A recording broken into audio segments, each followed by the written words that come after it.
everyone, and welcome to episode 41 of the Hall of Gamers podcast. This week, I'm joined by Cameron. You say that so lovingly.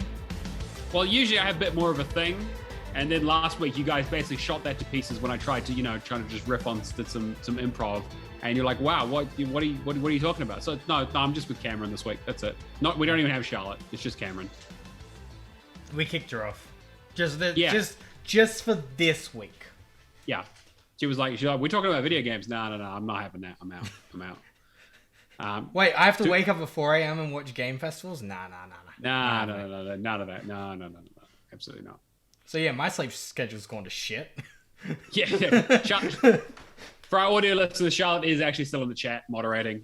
So no, she hasn't abandoned us or anything like that. She's just taking a week off. She just thought she's too cool for school.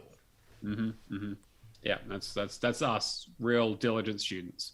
And like we said, we do have the chat going, so we are live on Twitch as always. Hall of Gamers Pod is the place to find us. Come say hi, ask questions in the chat, shit post, put memes. Mentally challenged every day, Charlotte. Every day is a challenge, mentally and otherwise. So yeah, this week we're going to talk about the summer game mess. All right, I'm glad straight off the bat that what? Our thought processes aligned. Right? I have some choice. I have some choice words, but I've got to think about how I say it. Like, do we want to? We'll go through the Xbox stuff, and then we'll go through it in a bit. But yes, yeah. Think about it, and then we'll go. So we're going to talk about Summer Game Fest stuff. We'll have, again, that's pretty much all that's going on at the moment. Obviously, like there's a bit of news here and there, but that's what everyone's excited about. So we'll mainly be talking about that. Of course, we'll talk a little bit about what we've been playing. And don't caveat to that. Like we had the OTK event, which, look, mostly Steam games and mostly games that are coming up in Steam Next Fest. But for a first-time event run by some of the biggest streamers, that was fucking amazing. Yeah. I mean, not technically part of Summer Game Fest or anything, right? But again, it's the season. But it's not. It's key 3. Key 3, yeah. I have seen those shirts around. The GameSpot guys doing the key 3 shirts. Just I gotta get me one of those. But without any further ado, Cameron's going to transition us to a song of the week that he definitely has set up and is going to listen to. Go there. The backlog from my nightmare, the building blocks of my forevermore, the uninterested victim of mini kit collections. We can play with all the minifigs we want, and there you'll have to save me, 'cause I'll grind away till Christmas, and every night I'll build it all again. I'll build it all again. Oh, it's already over. Don't waste your time on me. Yeah, I was like, how much of it do I need to do? Do I need to get all the way up to the chorus where I do that bit? Because there's a whole another verse after that. And I love that song as a teenager, right? But and at the moment, me and Nikita are just like ironically singing that to each other. Yeah, exactly. That's why I picked it. I did, yeah. And Charlotte is right. It is Blink 182. I Miss You. Yep. I did joke about doing it and decided that I might as well turn the joke into reality, considering that's what I've done with my life. Just keep it consistent. But yeah, about my trials playing through the 2 Lego games back to back this week, which I'll get into. It's funny. While you were doing Lego games, I was building Lego. I got the Dodge Charger finished off.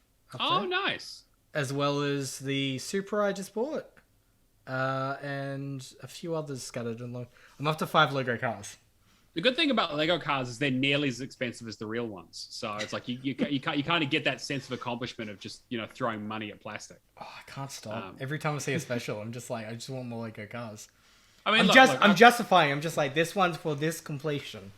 Yeah, sure, exactly. Yeah, it's just whatever you need. Just inject the minifig straight into your veins. Yep. All right. Well, let's get the housekeeping out of the way then. I think first off. Yep. New format. So if you're tuning in live on twitch.tv/Hall of Gamers Pod, which you should be, if not right now, live with us during the VOD. Yeah, we got a new pretty background because Cameron can't leave anything the fuck alone. But I was gonna say it's the long. I think it's been the longest time since you fucked with the background, so I think we were overdue. I learnt about move transitions this week, and then as soon as I learned about move transitions, I was like, all right, we need to change things up.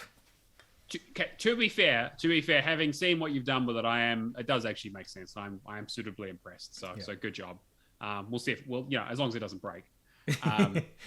You're impressed until it does break. Yeah, exactly. Yeah, look, it's always impressive until it all falls to shit, right? Yeah.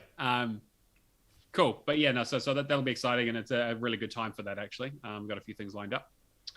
Anything else we need to get off before we jump straight into the news? Not really. Other than if you are listening to the audio version of this, I really do recommend checking out the video because we're going to be showing some gameplay footage off as well.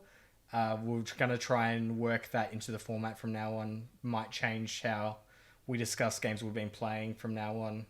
Kind of like reworking a few things just to make it a little bit more visually appealing for the video, for the VOD watchers. But then, Yeah. And just on that, if you're listening to this, way in the past and the VOD isn't on Twitch anymore because they only keep it for 3 months, I do upload all of these to YouTube, so you can go check us out. All the Games Podcast on YouTube. It has all the historical VODs. I do a little bit of cleaning, but it's almost like it's basically a direct upload. So it's all there if you want to catch up on some of the old episodes or any of the other interviews that we've done. All right, well, we won't put it off any longer. Let's jump straight into the news then, Cameron. What have we got this week? We've had a lot of news in the last 24 hours. I'm glad we did the podcast today. Yeah, I think we were debating doing it early in the week, next week and this week. Yeah, and thank God we didn't. So straight off of the bat, Xbox Wire has had a few different announcements. So essentially, Xbox is building gaming platforms out for the next 20 years, which is exciting to say the least. Yeah. I mean, again, some of this is duh. Of course you fucking are. You have a huge business that's making shitloads of money. It's not like you're just going to be like, nah, I think we're good here. We're good. Right? That's it. We're finished. Saying that though, we've just recently celebrated the 20th anniversary in November last year. This Xbox Wire article covers the fact that they're bringing the Xbox app to Samsung 2022 smart TVs. So the fact that it's something they've been talking about for a long time is kind of their next step of cloud gaming, right? Yeah. Which I saw one of the trailers for the Samsung TVs today with, I think it was NVIDIA GeForce, the Xbox app, and I don't know if it was Stadia and a few others. Right, yeah. Okay, but the interface looks really seamless. How the Xbox UI is set up in terms of the store. Right. Yeah, I mean, I think that it's kind of the next logical step, right? Is that Microsoft has decided that the cloud gaming thing is a really good arm, and it's not going to be the primary part of the business, at least not now. But it's something where it's we want everyone playing everywhere as much as possible, so they don't all have to own an Xbox. We'll just get them on the ecosystem, get them on Game Pass, get them on cloud gaming, and just putting it straight into the TV like it's a Netflix or a Disney Plus makes perfect sense. Yeah, pretty much cloud streaming is the way of the future, which leading into expanding Xbox cloud gaming to more countries. Matt and Charlotte, you can both play Xbox cloud gaming. A couple of games, yeah. I mean, again, I've been bitching about it for years. If you even back in the RGS days, we talked about this. And yeah, exactly. It's finally coming to New Zealand. And actually, it's in beta format now. And I turned on my Xbox this afternoon, and it just came up with a thing saying, "Hey, check it out." And yeah, I went and looked, and there was 10 or 15 games or so that I can just start playing straight away. So I was like, if I wasn't doing back to your backlog, I would have probably just started up Man-Eater just to give it a go. Yeah. I believe also I saw some stuff about, I don't know if it was a leak or if it is actually confirmed yet, but they're trying to make every digitally purchased, I want to say. So I saw this as well. I think the messaging is a little unclear, but from what I could tell, it was because at the moment, cloud gaming stuff is only Game Pass games, right? Yeah. Well, yeah, a large amount of them are Game Pass. Not every single, but not every Game Pass game is an xCloud or cloud gaming, but every cloud gaming is a Game Pass game currently, I believe. And so they're looking at expanding that out to people's libraries. So it's like if you own a game, even though if it's not in Game Pass, you can play it through xCloud. Now they didn't say every game, but they said more titles. So again, that kind of gives them some wiggle room to say, well, it's like if you own this, and this title, then we'll do it. Because they still have to assign that server space, right? Yeah. So I imagine it's probably not every single game, and I'm sure there are licensing or there's some legal discussions they potentially have to have with I don't imagine like Ubisoft is going to be like, yeah, just put our entire library up, don't worry about it. They're probably going to have to be like, well, hey, technically we're not selling these games, and also we don't put them on Game Pass. So if they're not on Game Pass, but people have bought them, like, should they be able to stream them? And I think the answer is yes, but I'm also not an engineer or a lawyer. Yeah. So I don't know. And there's going to be like technical limitations. Mad Eye is just dropped in the chat. Gems of War needs to be included. That I think we've been saying this since the very beginning. Like games that are turn-based, like Gems of War, like Slay the Spire comes to mind. Stuff like that. I think Floppy Nights just recently hit Game Pass on the 24th of May? 23rd or 24th, yeah. Like games like that are perfect for cloud because you could be, out on the bus, still doing your achievement hunting. Like Gems of War is a fucking grind. Yeah, right. Being able to be like Mad Eye, Pad Eye, being able to pop that one achievement a day and be on the move is such a great resource, especially now that Windows Phone's down. Yeah, Mad Eye Pad Eye points out, like it'll probably be smaller titles that don't bog down their servers. Exactly. Like I think that, I don't think we're going to be seeing their massively multiplayer online games or anything like that as the ones they expand out that aren't already in Game Pass. I think it'll be the smaller indies. And like we talked about with Game Pass, like Game Pass is a good marketing tool to push a game out there to tell people about it, right? And this is another feather in the cap. This is another say, hey, we're now, this game that you may not have heard about, it's not in Game Pass, but it is now available in cloud gaming. And they can put out a list of that. And that's good for Microsoft because they can show, hey, we're doing all this for cloud gaming. And it's good for the publishers and the game developers because they can be like, hey, here's another opportunity to get in front of people with a slightly tighter list that they have to compete with. I'm jumping forward a little bit here, but I know that when they dropped the... they did like a virtual briefing this week with a few influencers. Cleaver was one of them, and I put his tweet in here. 20% of Fortnite Xbox cloud gaming players are new to the Xbox ecosystem. Right, that's huge. Like that's insane. Because you don't even need like Game Pass or anything to be able to access it through that. No, they made it literally as easy as possible, which makes perfect sense, right? It's a free-to-play game. Take away the barriers to entry, make it the best place to play. That's always the thing that Microsoft struggled with, right? Because when you put them toe-to-toe in terms of first-party exclusives, they always lose to Sony, unfortunately. As much as I like some of their IP, it's like the Halos and Gears, hard to compete with Spider-Man and Ratchet and Clank and... Ghost of Tsushima and there's so much, right? So your options are make it really easy, like do this, cloud gaming and Game Pass, make sure you have a large swath of titles available really easily for people, and then kind of make it so that your multi-plats are the best on your platform, or like if someone goes, oh, hey, I need to buy this game or I need to play this game, again, not necessarily buy, what's the easiest way to do it? If Microsoft wants to be the first person, they want you to be like, well, you could play this anywhere, but you might as well play it on game, was it Xbox xCloud or Game Pass or wherever they want it to be, because it's the easiest and cheapest way to do it. What else was I going to say to the story? So in terms of Xbox Cloud Gaming, GPU members in Argentina and New Zealand can play 100. Hey, we go to Argentina quite a bit.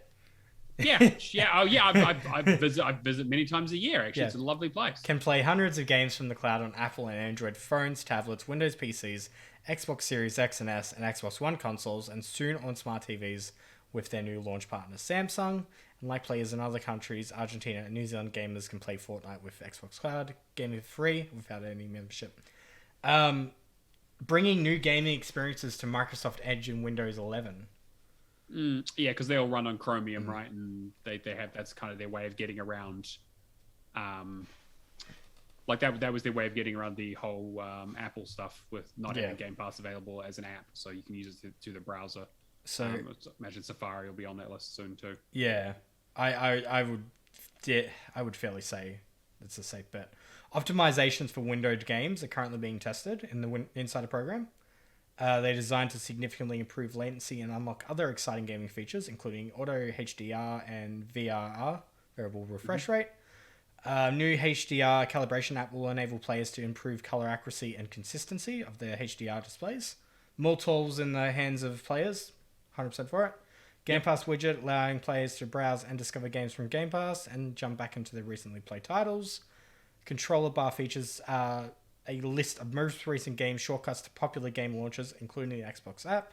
Controller bar enables players to jump into the games or even access Xbox Cloud Gaming without the need for a mouse keyboard. This is also currently being tested in Windows Insider program. The one thing I will say that I love about this generation of gaming is the fact that it is more easier than ever to just, that time between, getting on a console and jumping in. Or getting on a Surface. I mean, as long as you have a decent internet connection, yeah, I think you're 100% right. Oh, fuck, I live in Australia. What am I talking about? Exactly what I was going to say, as a lot of our listeners are Australian and are telling you to get fucked. I saw one of my favorite content creators in Sydney today post like, Aussie broadband's doing 1,000 megabit download. I'm like, just thinking, I love you, but fuck you. Yeah, right. All right, it's got to start somewhere. Yeah, and Charlotte points out in the chat. Yeah, we're spoiled by by the Series X and how quick it is. Exactly. That's, we are also running on the best hardware available in terms of Xbox. Not so much in terms of PC, but that's what it is. But I think that you're right. I think that the quick resume and all these features have made it easier and reduced load times and all that kind of stuff. Load times didn't disappear like they said they would, but I mean, like, are they really noticeable now? Like, some games, yes, but unless you're starting up something like GTA 5, I think you can have I don't know. I mean, like, we talked about it the other week, right? When it's like, I haven't seen a huge value from the Series X as much as I enjoy it. I enjoy having it, but I still, I'm still waiting for that killer app. Still waiting for that really good reason. I don't know if it'll ever happen, to be honest. We'll wait for those half-step consoles we talked about the other week. Yeah. Going through the rest of this article, new personalized gaming homepage featuring news, game guides, live streams. That's one of my biggest problems at the moment with the Xbox UI is, like, I want customizability. Like, we know Snap's never gonna make its way back, but to have something where I can be like, all right, once, I want Xbox Wire news or something up on the site, Sure. Yeah, you're talking like a sort of a integrated desktop kind of. Pretty much it. Like, I want to be able to set it up how I want. Yeah, it kind of sounds like they're looking at what Steam did with Steam OS and Big Picture Mode, where they kind of tried to, because they went from PC to console to try and consoleify that to get a bigger audience, where their Xbox is kind of going from console back to PC and kind of a hybrid model, which I think makes sense, because that is, there's a big market there that they're getting their lunch eaten by Steam all the time. So well, the Steam Deck is just doing fucking amazing. Apparently, as long as you've been doing your arm lifts to hold it up in front of your face, not fucking drop it and break your nose. Yeah, it's a cool console though. To be fair, it is. There was there's been like a few like half steps too. Now that they're like making not Steam themselves, but like there's Steam Decks coming out that are essentially third parties, half the price, but lower spec PC. Yeah, I don't know. I don't know. I mean, I'm interested because sometimes you can find like gold in the. Sure, but I think that, like, in this case, like, early adopters always get fucked in the ass when it comes to this kind of stuff, right? Especially when it's this expensive. Yeah. It's like, at least fucking buy me dinner first, Like, Jesus. I mean, on the plus side, if you lived in Seattle, apparently Gabe Newell would come to your house and give it to you. I mean, he lives in New Zealand, doesn't he? I'm sure you could just. No, he's back in Washington now, apparently. Oh, damn it. Pandemic's over, haven't you heard? Yeah, no one has to wear a mask anymore. It's fine. You can just do whatever you want. Yeah. No, and anyway. I think FanFest is going to be like one of the first times that I like go to an event without a mask. And even then, I'm like, Yeah, let me know how that goes for you. Maybe I want to see if my pack stickers are refundable. All right. Yeah. Built-in clarity boost makes gameplay from the cloud look sharper. New games menu on Microsoft Edge offers easy access to free popular games like Solitaire. Fucking Solitaire, yeah? Fucking love me some Solitaire. Solitaire, yeah, love Solitaire. First one in the world to finish it. Microsoft Duel. Microsoft Edge exclusive surf game. Wow. I've never heard of it. I really feel like I'm missing out by not jumping What is on this. Microsoft Edge's... I'm just thinking of like the dinosaur jumping game with Chrome. Sure. Whatever. Yeah, sure. I'm sure they have something similar. I mean, like essentially Google controls the internet now, so whatever. Everything runs on Chromium. Efficiency mode helps improve gaming performance Windows 10 and 11 to keep them running fast and smooth by automatically reduce browser resource usage when a PC game is launched. What else was there? Xbox Game Pass membership program will be rolling. We've also revealed the first details of Project Moorcraft, a program that brings the fun and discovery of playing new curated demos of upcoming games to our Xbox Game Pass members. Okay. So I mean, that's kind of similar to what Spartacus was doing, right? That was kind of part of their pitch was, we can, we now have demos for games and stuff, and this kind of makes sense, I think. I see. This is interesting, yeah, because I feel like there's going to be two sides to this. There's going to be people that see it, immediately think of what PlayStation's doing for hiding the game demos behind the higher tiers. Yeah. And thinking it's a scummy game practice, like, why should we be playing for game demos? Yeah? It kind of is, yeah. However,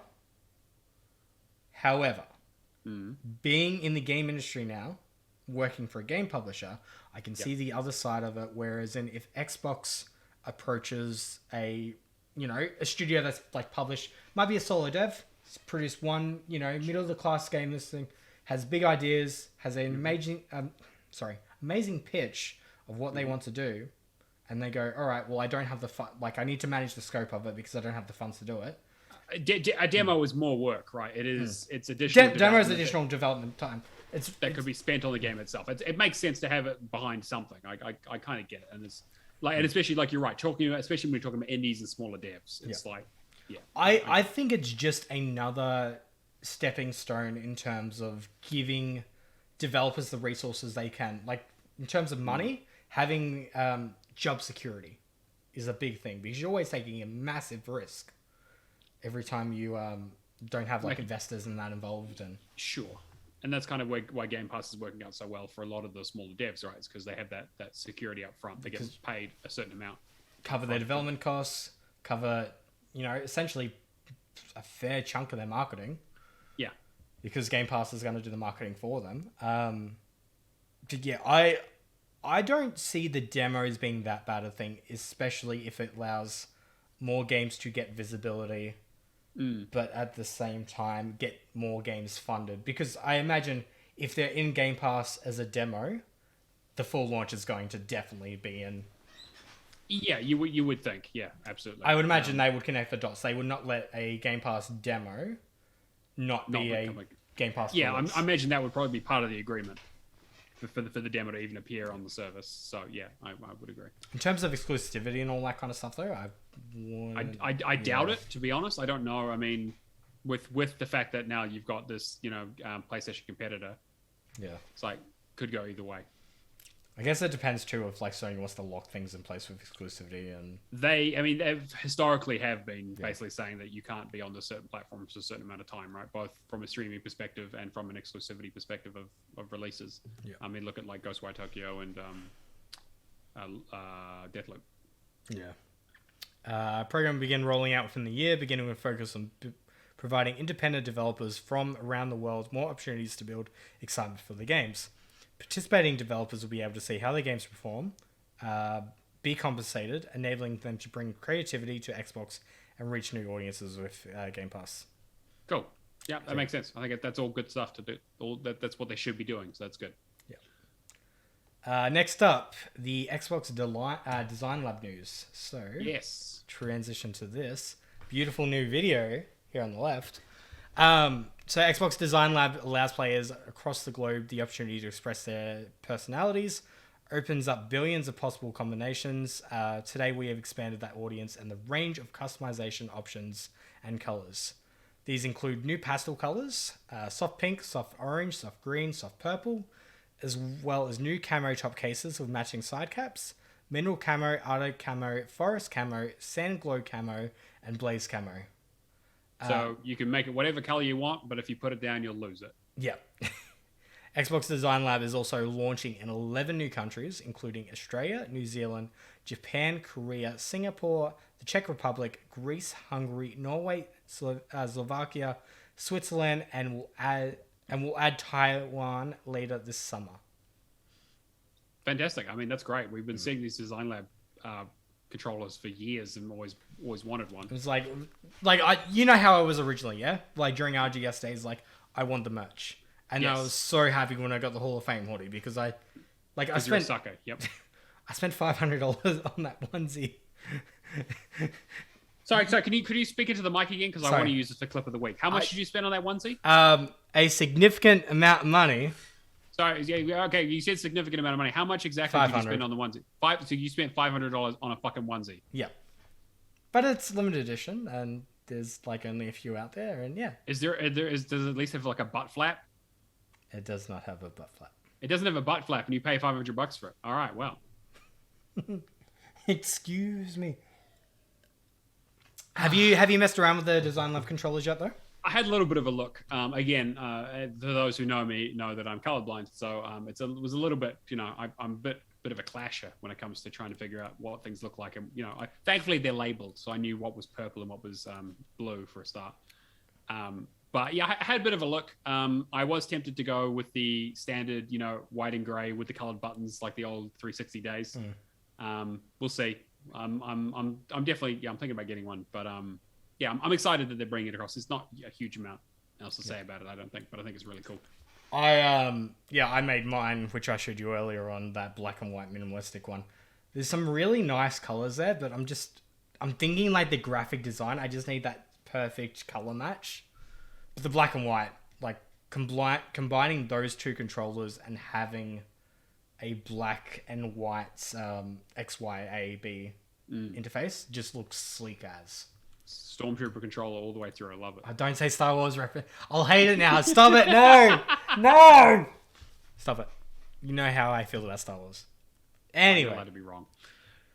What else we got? So we should probably get into the actual Summer Game Fest itself, which sort of kicked off this afternoon or this morning, I think. All right. So we've discussed the Samsung stuff. We discussed ANZ Design Lab cloud streaming. All right. The game announcements. There's a lot. Do we want to talk about how we feel about the show overall? I will put it out right now. I have not sat down and watched the show. I have it on stream ready to go. I've watched like the first half an hour or so, and then I got pulled away doing the show here. But I have gone through and kind of watched trailers and sort of seen the announcements. So I have a general idea of what got announced. And like looking at the list, I think it's pretty good. I think that Jeff Keighley was right to come out and like say, hey, this is mostly going to be things that have been announced or like, smaller, medium-sized titles. And I think that they kind of delivered on that. I'm going to separate the list from the list of games from the showcase itself for a second. Sure. Yep. The games so far, I would say 80 to 90% of the list, I'm really interested in. Just as a consumer that likes to experience as many games as possible. There's some really interesting titles there that stick out to me. The Callisto Protocol from the original Dead Space devs looks amazing. Yep. Layers of Fear 3. Would not have expected that, but it makes sense being Bloober. That Goat Simulator free trailer, which we'll show in a second. I was like, Dead Island 2? Really? And then I saw goats. And I felt like, I'm just like, okay, this is the goat trailer of all time. Take a trailer that's been in development hell for fucking like a decade now. You're like, wow, the graphical fidelity on this trailer looks a lot less than when they did it before. Interesting. Yeah. And then I was just like, all right, cool, you got me. I'm all for it. Well, wasn't the rumor that they were working on the second game because it got passed around to so many studios, right? Like, because I think I'm so confused now. There's not a second game, is there? It's just immediately. No. There was no second. No, there has not been a second Goat Simulator. So they've just gone Goat Simulator 1 to Goat Simulator 3, which is that's the most Goat Simulator thing of all time, and I'm super there for it. Look, it's great. As long as we don't get a Flappy Goat achievement, I'm fucking. We'll probably get several of them. So look forward to that. And several other game announcements that I'm very curious about. There's some that looked very like I'm just gonna be honest straight off the bat, like Gotham Knights and that. I it's very middle of the road for me. Yeah, I think that game's going to be fine. I think that's exactly what I expected from it. It's gonna be lukewarm. I'm sure it'll be a fine game. In the same way that like Arkham Origins was, right? Because that's that same team. It's not Rocksteady making it. It's the B team as such, which is kind of unfair to them. But it looks like an okay game. Like I might play it depending on the achievements, but like I'm not like super like excited. I'll wait for it to come to Game Pass, which it will, I'm sure, at some stage. And it's only 2-player. Is that the one? Only 2-player co-op. Yeah. Which is a bit of a bummer, but with 4 characters does seem a bit of an oversight, but whatever. Yeah, it is what it is. All right, so let's talk about the general conference. So I'm gonna say, like, I woke up on Thursday morning, which was yesterday for me, 4 a.m. to watch the OTK Games Expo, which is the one with Asmongold, Miskiff, a few other like big, top of the like A-tier Twitch streamers. Yeah, I know some of them. Cool. So one of our games for work got shown off, which is really cool. Like, just seeing the effects on the back end of an event like that is pretty interesting. I won't obviously say any numbers here on that, but just a very cool experience. And then just seeing so many indie games, mostly Steam. I thought it was like first time they had done an event, really well done. Yeah. Mm-hmm. Other than like the poggers jokes, like there's a certain level of cringe. It's a Twitch stream. Yeah, it's a Twitch stream. Yeah. There's a certain level of cringe. It's fine. Yeah. Mm-hmm.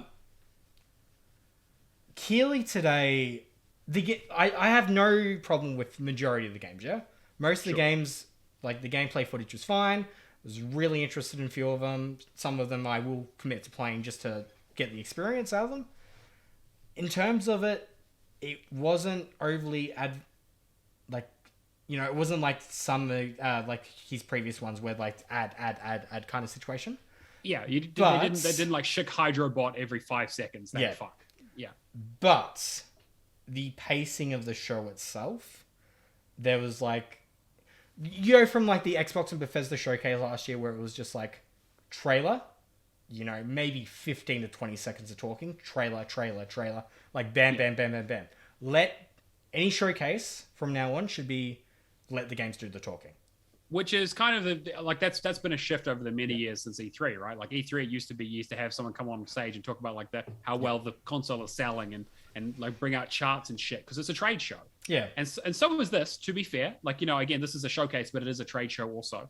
And it's kind of, they moved to that just like, trailer, maybe a little bit of talking. I think that makes sense. You have Phil come out at the beginning of the Xbox conference, talk a little bit about how he's so proud of Xbox and all the things they've been doing, and here's some of the games that we're showing, and then they have a developer come out and go, oh, hey, we're working on this, we're looking to have it out this year, and here's some stuff we're really excited about, here's another trailer or whatever. And it's like, that's fine. I think that's the way to do this kind of stuff, because that's what we're here for. Because you have people like me who just go and watch all the trailers and just cut out all the bullshit. I mean, I'm going to go back and watch the conference because I'm interested, but yeah, I think it's made me reflect too, going back to like previous showcases where, all right, last year was like okay, but like Elden Ring was the thing that saved it. Like, there's always that one game there that kind of steals and justifies the show. Sure. Yeah, I can. Yeah, like in terms of like big stuff. Yeah. I don't think Street Fighter 6 is enough to get people pumped. Like Street Fighter 6 looks amazing. Yeah. It does. And if this was the first time we were seeing it, and they had like a lot, like it was a much bigger trailer. But the thing is, like Capcom came out at the event, like back in March or whatever it was, showing off all State of Play got shown off last week. Exactly, like they already started talking about a lot of the Street Fighter stuff already, and then of course all of that stuff leaked as well. Apparently, they had a massive leak. Is that was it a Nvidia leak that had a? I'm not sure exactly what it was, but I just saw that like they had like their entire plan for their entire roster for the next like 5 years or whatever. It basically got leaked out, which is really rough. Like that's hugely unfortunate. I don't know what's worse, having something like everything leak at once, or being like the day before a showcase. You get so pumped, you put in years of hard work, and then it leaks. I mean, that's almost inevitable, right? But yeah, I mean, it is the industry.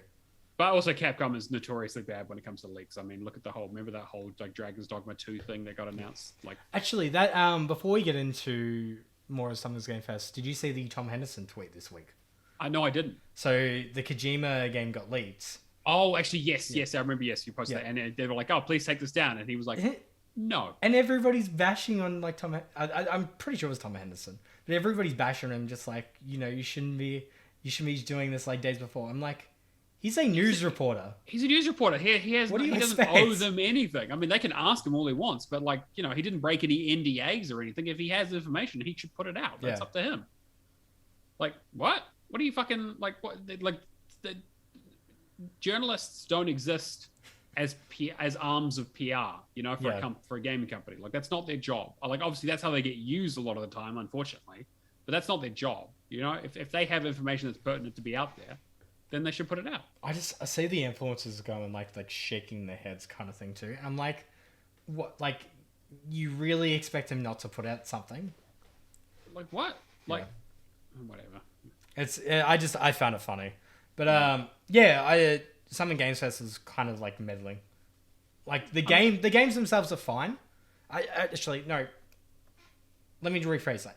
The games themselves are stellar. Like, I really liked the gameplay that was shown, like Callisto Protocol.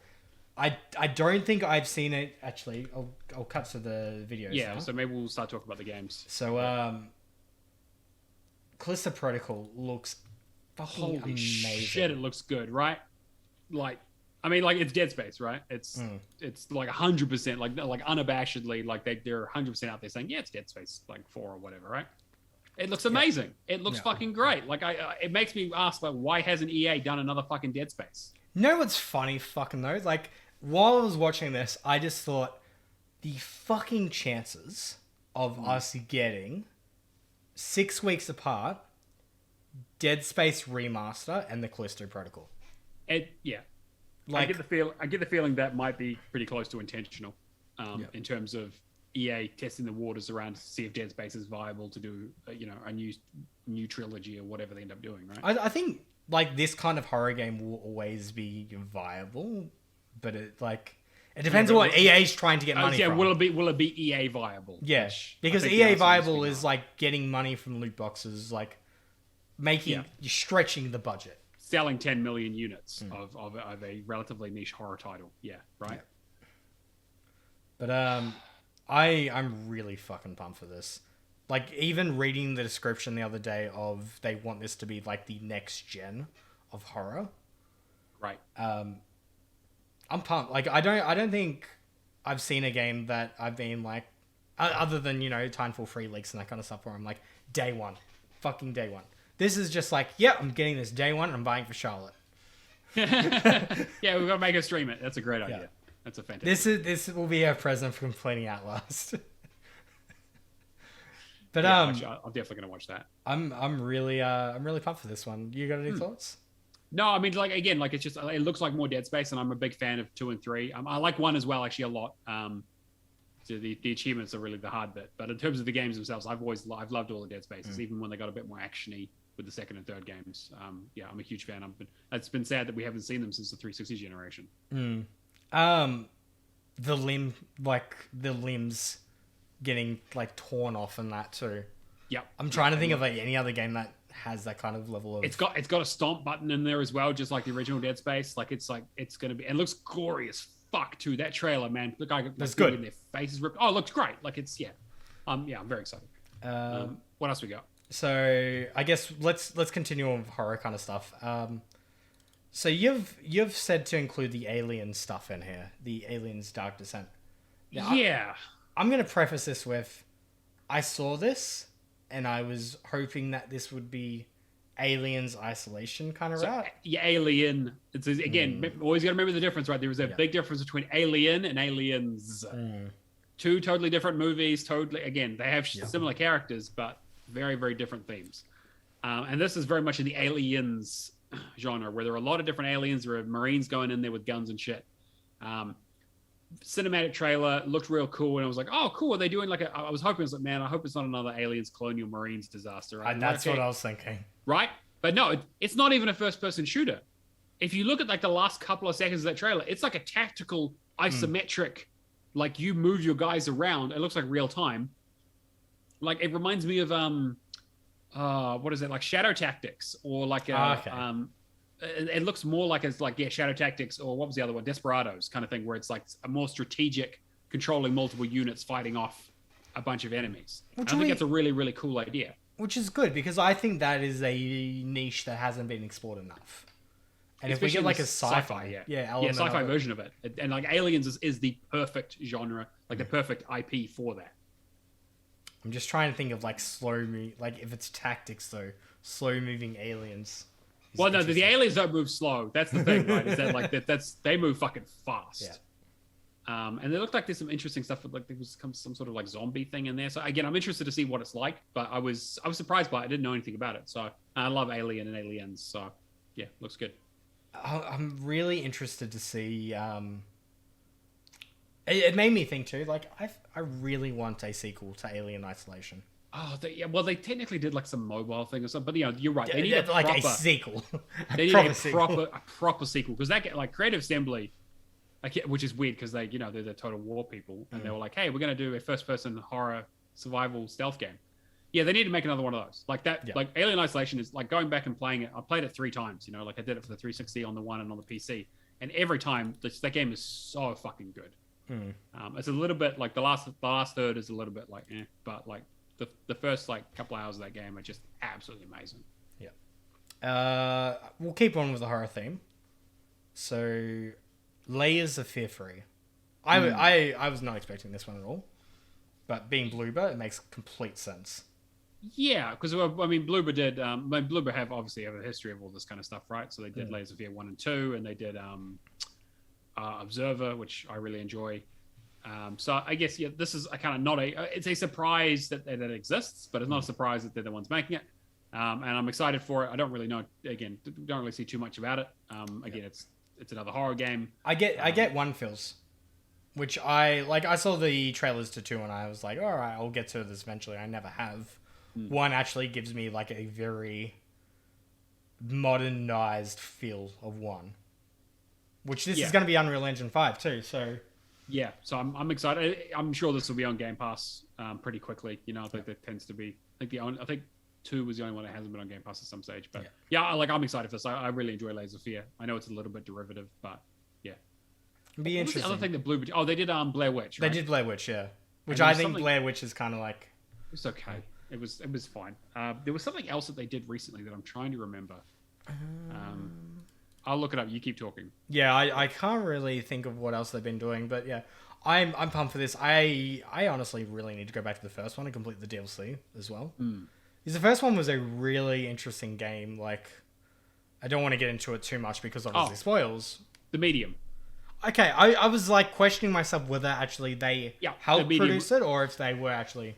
No, they made the Medium, so that was the last one they did. See, I think Layers of Fear is like way above the Medium. In terms of game styles, I much prefer the Layers of Fear, first-person survival horror sort of stuff, as opposed to... Like, I like the Medium for what it is, as kind of a walking around kind of, There's too much, like, puzzle. Like, I mean, there'll be puzzle solving and that kind of stuff.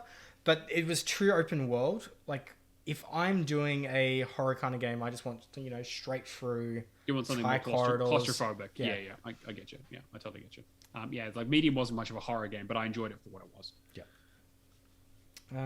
Moving along, so those are the 3 horror games. Was there any... The only other horror game sort of thing I saw was Routine, which was the robot one that looks kind of interesting. Didn't see much about it, but it looks kind of like a... Yeah, I think that I think that's one that's been in development for like quite a while and kind of disappeared for a bit. So it's cool to see it here. So I need to look more into it, but I'm glad to see it again. Did you see my tweet earlier today? I did not. Just I haven't been on Twitter. The pandemic's really screwed with the game dev community because everybody just wants to go to space.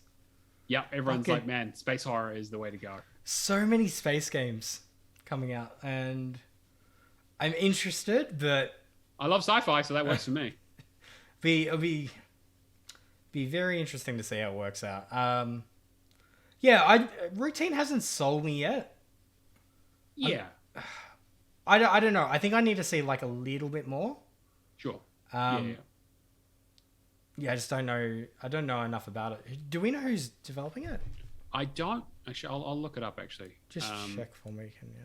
Yeah, I'll have a look. So again, a lot of horror stuff coming out of this, which I think is really cool. It's been a decade since they announced the game itself, which is crazy.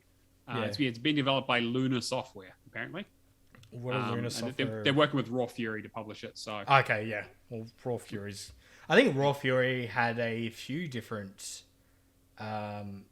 published titles under here. Yeah, if I'm not mistaken. I believe so. Yeah. All right, cool. Yeah, Routine hasn't sold me yet. I think we need to get into the Goat Sims. Yeah, go for it. All right, lay it on me. All right, so this is the greatest like bait and switch of all time, in my opinion, in terms of like game dev. I decided to wake up earlier this morning, stream it, just to most of the people that watch me are Aussies and all that, or New Zealanders, so I didn't know too many people would be watching. I immediately saw this and I was like, finally, Dead Island 2, we're getting it. We're fucking getting it. And then it cut to his face and I'm like, that doesn't seem familiar. Have they changed? Like, obviously it has that kind of vibe to it. And then a goat. And then another goat. And I'm like, fuck's sake, I know what this is. This isn't Dead Island. Oh. I mean, goat just comes up, yeets somebody over the pier. This looks amazing. It looks great. Yeah, so Goat Simulator 3. So they just skipped over 2 altogether. They were like, no, we're just going to make the third one now. I mean, what is there to say? I'm like, whatever. It's a fucking another Goat Simulator. Like, I really enjoy Goat Simulator. I know it gets a lot of shit, but like, it's fun. It's fucking ridiculous. I love it. Like, I know it's a meme game, but like, whatever. It's 100% a meme game, but I can't really think of, like, prior to Goat Sim, the entire simulation market was like SimCity kind of. Yeah, serious Sims. It was serious Sims, yeah. Games for Germans, yes. It's true. They spend a long, hard day driving a truck, and they come home to play some more Truck Simulator. Oh dear. It's true. I know you're 100% right, but just the fact that... Yeah, anyway. Well, I mean, I wasn't going to say they were doing Train Simulator, because, I mean... And you edit this. Fuck's sake. But, like, this is given birth to, like, a whole genre of, like, animal simulators. Like, even Deer Simulator in Game Pass. And that just fucking goes way over the top. Yeah, and like, I mean, I think like this kind of spawned this whole like I Am Bread bullshit and all that kind of like weird, just strange shit that's kind of broken but also funny. I mean, I guess you can kind of say Gmod kind of spawned that, but in terms of like as a game, as rather than like a fuck around package, it's interesting. It's so interesting too. Like Charlotte's saying about Farmer, whose favorite game is Farming Sim. It's fucking funny that with like the simulation category has descended into serious Sims, like your business management, that kind of stuff, like experience Football the life of all that stuff. Yeah. You've got your fucking off the rails, this is stupid, like Goat Sim, Deer Simulator, like kind of stuff. I Am Fish, I Am Bread. And then you've got your fucking Farming Simulator esports category, which is just unbelievable. But lawn mowing, like my brothers, I'm the nerd of the family, obviously. My brothers are very much like, my second brother is a painter, my third one is a mechanic, but they're very much I don't want to say bogan Aussie, but they're like part of the way. Cameron, listen.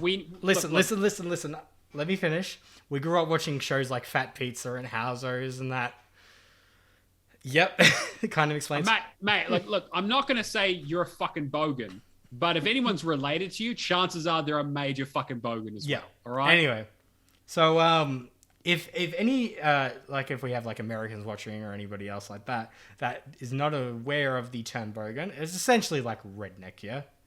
Kind of, yeah. It's a very Australian version of redneck. Yeah, very Australian version of redneck. But you see a game like Lawn Mowing Sim. And immediately it's like, yeah, that's the game I'm going to buy my brothers for Christmas because that's the only game. It's either going to be them doing open world GTA, running over people, just being a menace to the society. Or it's going to be like, I'm going to fucking mow my lawn to perfection. There's no in between. Exactly. It's the dichotomy of man is lawn mowing and human mowing. All right. Marvel's Midnight Suns.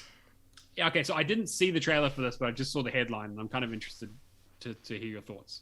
So, I think it looks cool.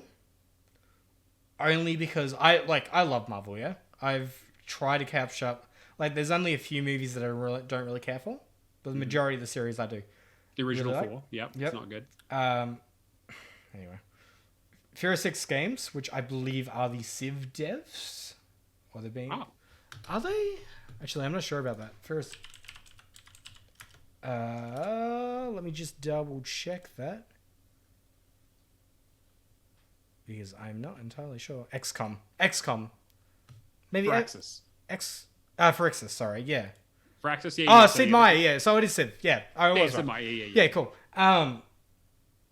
That piqued my interest because I didn't really know the developmental studio behind it originally. Trailer looks interesting, but obviously it's just a CGI trailer. The gameplay is going to sell me for this. Like, I need to see gameplay. But I gotta say, after the trailer though, good old Stein, put out a tweet saying Spider-Man will be coming to Xbox. No, that is very funny. That is very funny. I fucking laughed my fucking head off. Like, obviously it's gonna, it's not exclusive or anything. It's gonna hit both consoles. But just like that tongue-in-cheek kind of tweet, fucking loved it. Midnight Suns is something that the movies and the TV shows haven't explored yet. Not yet, no. That I think with Moon Knight's part of the Midnight Suns, right? It was like Blade and there's a few, I think maybe Moon Knight. Again, I'm rusty. I'm very curious to see how it goes. To me, this is going to be like whether the gameplay sells me. Yeah, well, it looks like it's going to be that sort of tactical XCOM side of 95% chance to hit and you throw your controller through your TV kind of game. So I'd be interested to see what happens. Yeah. So we've done that. Fort Solis. Have you heard anything about Fort Solis before? I haven't heard anything about it. I saw like a screenshot and the headline and I was like, oh, that looks interesting, but I haven't seen it yet. So Troy Baker went up stage. This is very much to me at least being advertised as like an indie thriller kind of experience, tie corridor, short kind of story. Set once again in space because that's just the general theme, I guess. Every game dev just got this 2022 space games. It kind of had it kind of had like in terms of aesthetic look, kind of like the new Prey, the latest Prey game, where it was kind of that kind of like not quite System Shock level of horror, but like in terms of like that kind of mixed with maybe Tacoma, something like that. It looked quite interesting. But the fact that Troy Baker is like being involved in this as a like the guy went and approached him and just said like, this is the pitch. It's going to be like a short, like on rails thriller kind of experience. Cool. Gameplay so far looks interesting. This kind of looks like one of those ones that will be indie with a really strong story kind of hit. So something Annapurna would normally publish. Yeah. Yeah, essentially like an Annapurna game. Which is just funny that Troy Baker was here for that, then later came back on stage 2 for the Last of Us announcements, which unfortunately had leaked earlier the day. But yeah, I'm very, very interested in this one. That one is definitely one I'm going to be keeping an eye out on. Witchfire. Yeah, so tell me about this. It looks kind of a little bit, like you said, it reminded you of Avowed, I think, right? So we haven't really seen much gameplay footage of Avowed. I don't think we've seen any, actually. I think it's all been cinematics. Oh, is it even like the hand kind of thing? I don't think so. Oh, maybe. I think because they announced it years ago. Or at least I haven't seen any, that's for sure. But well, Witchfire was going to... so this is only announced for Steam at this stage, I believe. Oh, okay. But I wanted to include it here because it looks fucking amazing. Like, it gives me that kind of Doom first-person shooter kind of vibes with magic. Like medieval kind of setting, gun on the right hand, left hand being magical skills. I mean, I'm surprised that we haven't seen more of those, to be honest. Like, there've been a couple since Skyrim came out, but that was a long time ago. So yeah, we need more like Doom. We need more like Quake kind of level games. Because the only one that really comes to mind is Vermintide, right? That was kind of that style. But again, that was more of like a procedural party up game, where this looks more like a kind of like single player experience. Yeah. Even then, like, I I would love if they took something like this and just like did like a battle royale kind of thing. Sure. I know that on this is kind of like sidestepping a little bit, but like the one that won the grant money for the OTK Expo was, I want to say the Aussie devs. I don't 100% know, but the guy that was featured there was from RMIT in Melbourne. Oh, okay. So Wow. at least one of them is an Aussie dev. Yeah, sure. And they're working on a game that's essentially a building sim mixed with Chivalry. And is like, you know, go out, do the fighting aspect of all yeah, it. Yeah, right. And then go amazing. back and build stuff. That's cool. That's really cool. 100-person battles. Jesus.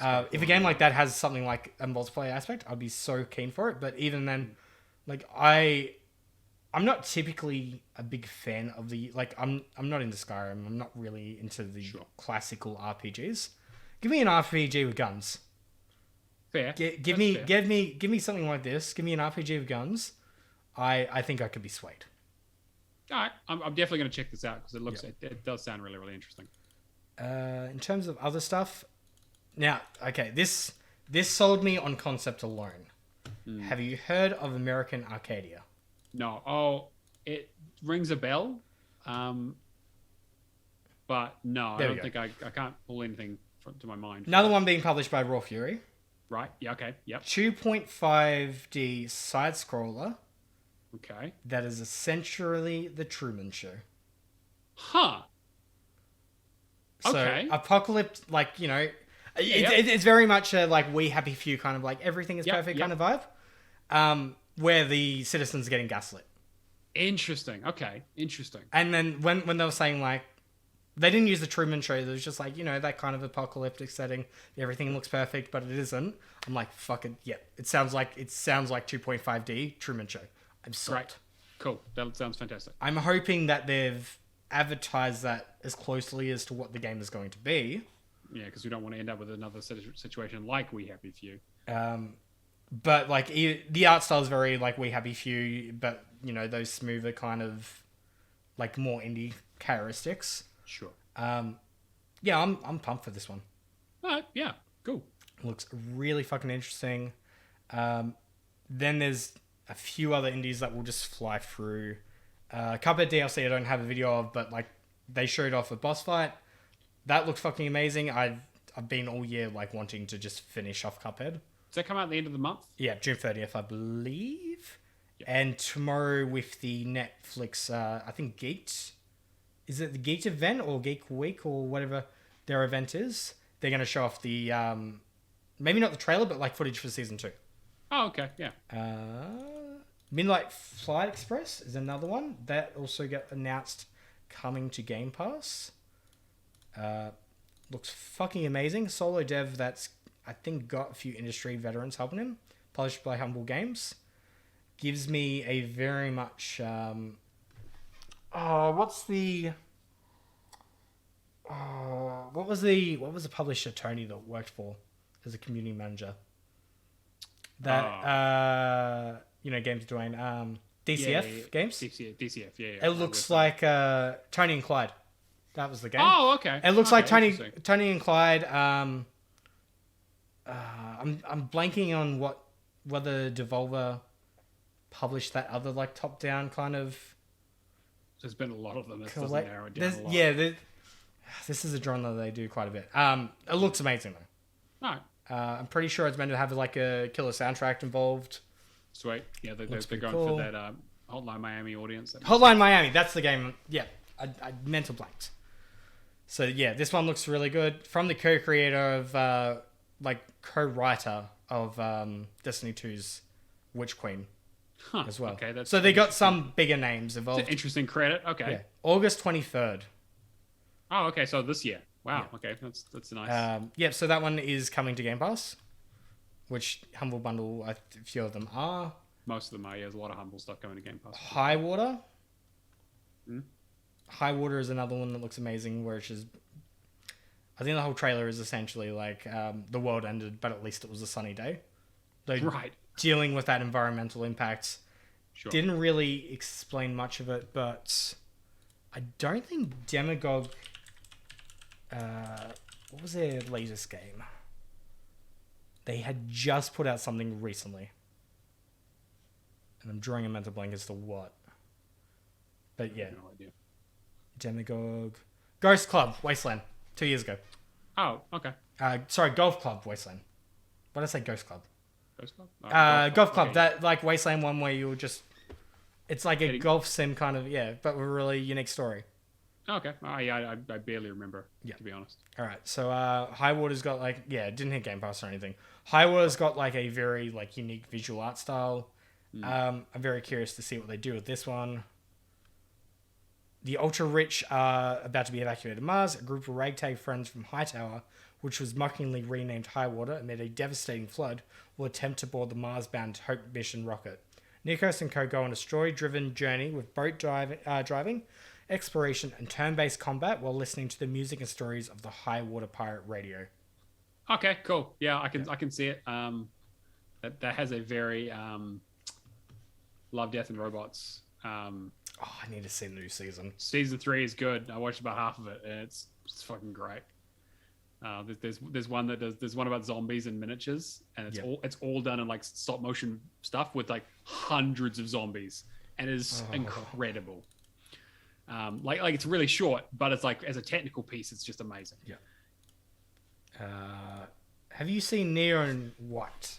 No, I have not.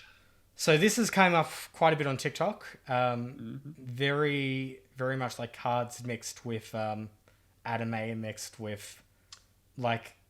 Oh, I think I've heard about this. Yes. It gives me gives me like that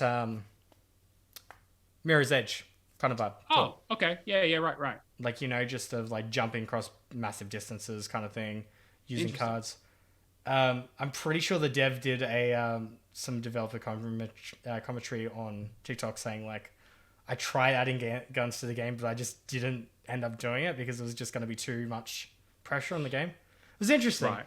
Okay. All right. But the aesthetic of the game has like got me for it. If this is a roguelite FPS, which it does have FPS elements, has speedrunning elements, coming out June 16th.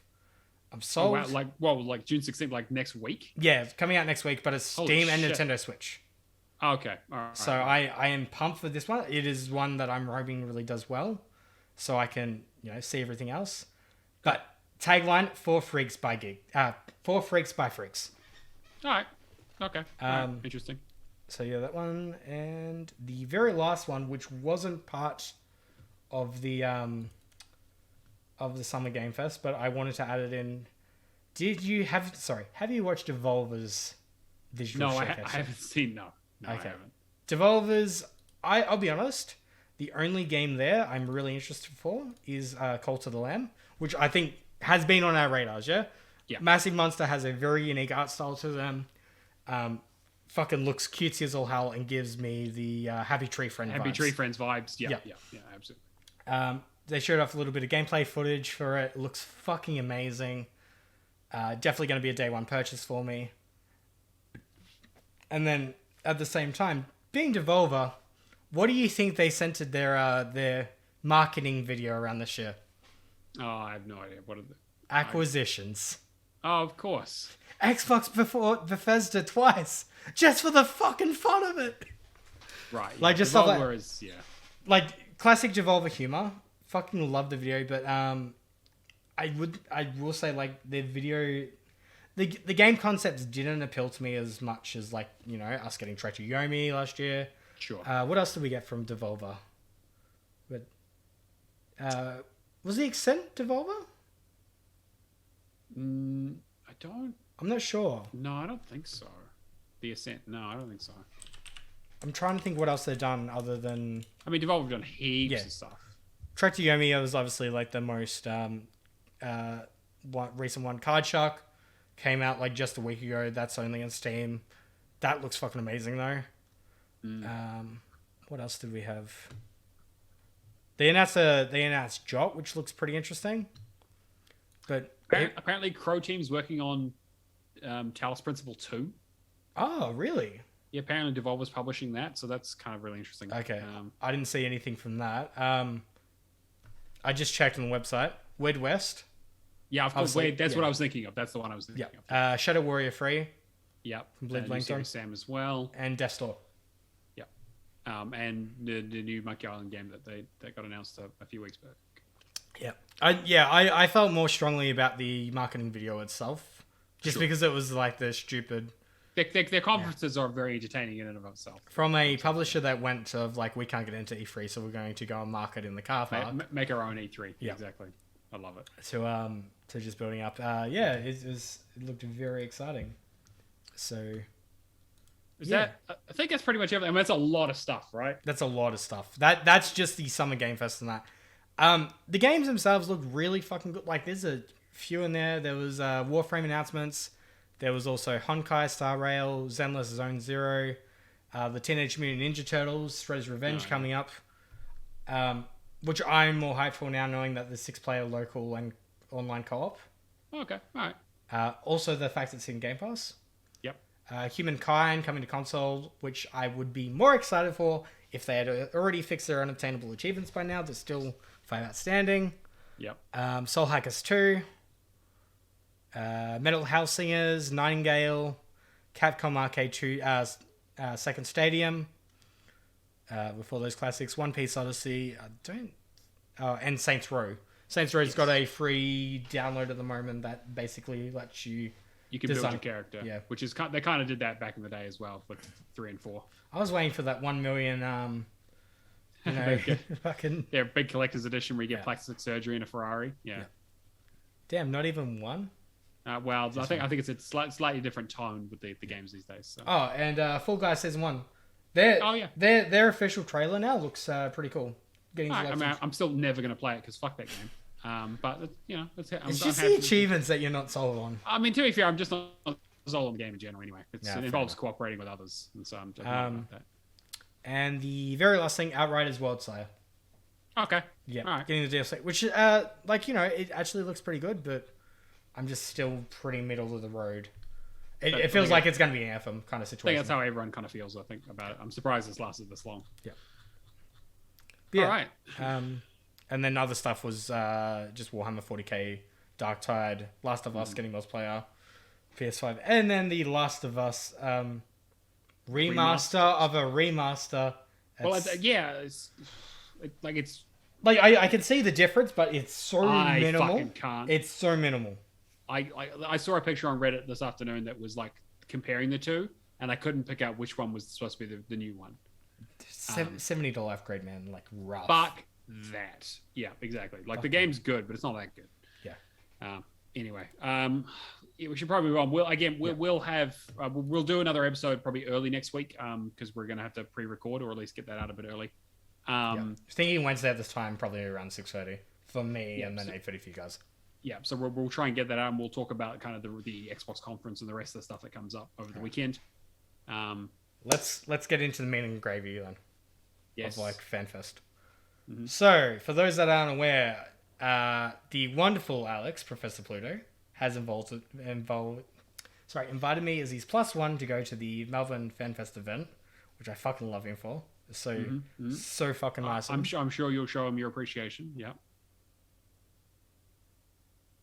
Anyway, so me and him made some bingo cards, and asked everybody else to make bingo cards as well, but nobody else did. So I'm going. We all have fucking lives and shit to do, all right? I don't have time. I've got a job. I multitask. Fuck you. Your job is to make fucking bingo cards. Don't even get me started, all right?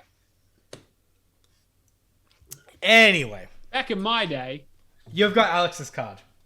All right, whatever. I was just going to take your card anyway because you and I are basically on the same wavelength. Yeah. I know. Like we're going to be pretty much on the same wavelength about it. All right, let's go into the ones that aren't official game announcements that we think are going to be involved. Sure. Game Pass Family Plan. Yeah, I think that's probably relatively likely. 90% chance.